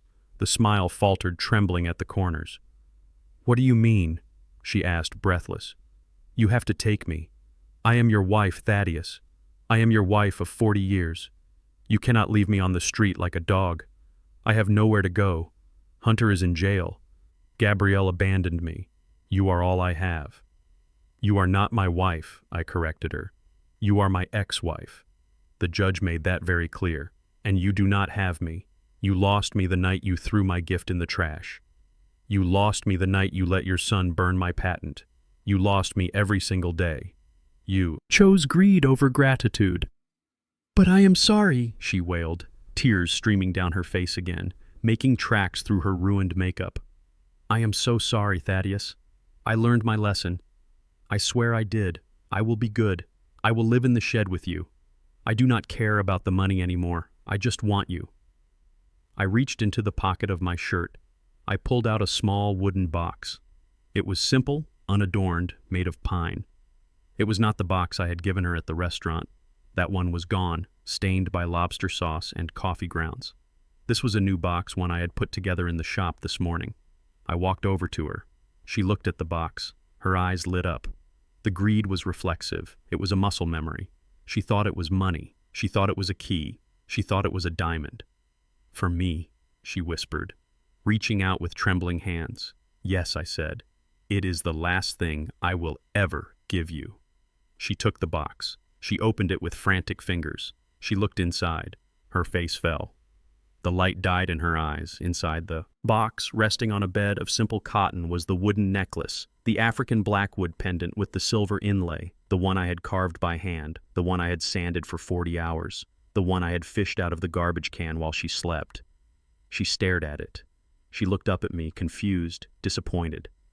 It is the necklace, she said. Her voice was flat. It is, I said. I cleaned it. I polished it. It is just as beautiful as it was the night I gave it to you. But there is a difference now. What difference? She asked, looking at the piece of wood as if it were a dead insect. The difference is that now you know what it is worth, I said. You thought it was trash because it did not sparkle. You thought it was garbage because it did not come with a receipt. Now you know that the man who made it is a billionaire. You know that the hands that carved it built this city. Suddenly this wood is valuable to you, not because of the love I put into it, but because of the man I turned out to be. I do not understand. She wept. Why are you giving this to me? Because it belongs to you, I said. It represents our marriage. Yvonne, it was beautiful once. It was strong. It was built with care and patience, but you threw it away. You treated it like refuse.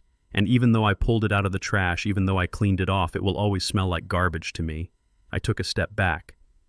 Keep it, I said. Sell it if you can. Put it in a museum. Burn it. I do not care. It is yours now, just like your life. It is exactly what you made it. Thaddeus, please, she screamed, grabbing at my shirt. Do not do this. I have no money. I have no home. What am I supposed to do? I looked at her hands clutching my flannel. I looked at her desperate face. I remembered the woman I had met 40 years ago, the woman who had smiled at me when I had nothing. I wondered where she had gone. I wondered if she had ever existed, or if she was just a character played by a very talented actress. You are a survivor, Yvonne, I said gently, removing her hands from my shirt. You survived poverty once, you can do it again, you have your health, you have your freedom, and you have a very expensive lesson. Use it. I turned around. I walked back to my truck. I did not run. I did not look like a man fleeing a fire. I looked like a man leaving a job site after a long, hard day. Thaddeus, she screamed behind me, her voice cracking, breaking into 1,000 pieces. Thaddeus, come back. I opened the truck door. I climbed into the cab. The seat was worn and comfortable. It smelled of old coffee and sawdust. It smelled like home. I looked in the rearview mirror one last time. Yvonne had collapsed onto the sidewalk. She was clutching the wooden box to her chest, rocking back and forth, crying into the uncaring air. The neighbors were coming out onto their porches now, not to help, but to watch. The show was over. The curtain had fallen. I put the truck in gear. I released the brake. I did not feel guilt. I did not feel regret. I felt lighter. I felt as if a heavy coat I had been wearing for decades had finally been taken off. I drove down the street. I drove past the park where I had tried to save Gabrielle. I drove past the grocery store where I had used my emergency money. I drove past the boundaries of the neighborhood that had been my prison. The road ahead was open. The sun was beginning to set, painting the sky in shades of purple and gold. It was a beautiful evening. I reached for the phone on the passenger seat. I dialed Fairbanks. "Sir." Fairbanks answered. His voice was warm. "It is done," I said. "Did she take the necklace?"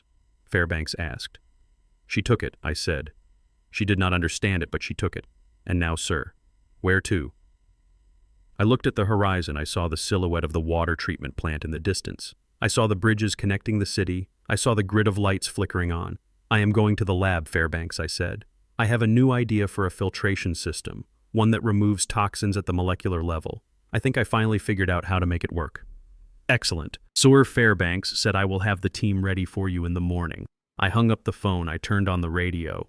It was playing blues, a slow, steady rhythm that matched the beating of my heart. I was 70 years old. I was alone. I had no wife. I had no son. But as the wind rushed through the open window, I realized I had everything I needed. I had my mind. I had my hands. And for the first time in a very long time, I had my future. I pressed the gas pedal. The old truck surged forward, eager to work. I drove into the night, leaving the ruins of the past behind me. The rearview mirror was empty. The road ahead was full, and that was enough. That was everything. The king was dead. Long live the king. They say silence is golden. But I learned that sometimes silence is just permission for abuse. For decades, I mistook my endurance for strength, and my sacrifice for love. I thought if I gave them everything, they would eventually see my value. I was wrong. You cannot build a home on a foundation of disrespect, no matter how skilled the architect is. True worth isn't found in a patent or a bank account. It is found in the boundaries you set. If someone requires you to be small so they can feel big, they do not belong in your life. Walking away wasn't quitting. It was the most important project I ever completed. If you have ever had to cut off a toxic relationship to save yourself, hit that like button and subscribe for more stories of justice and redemption.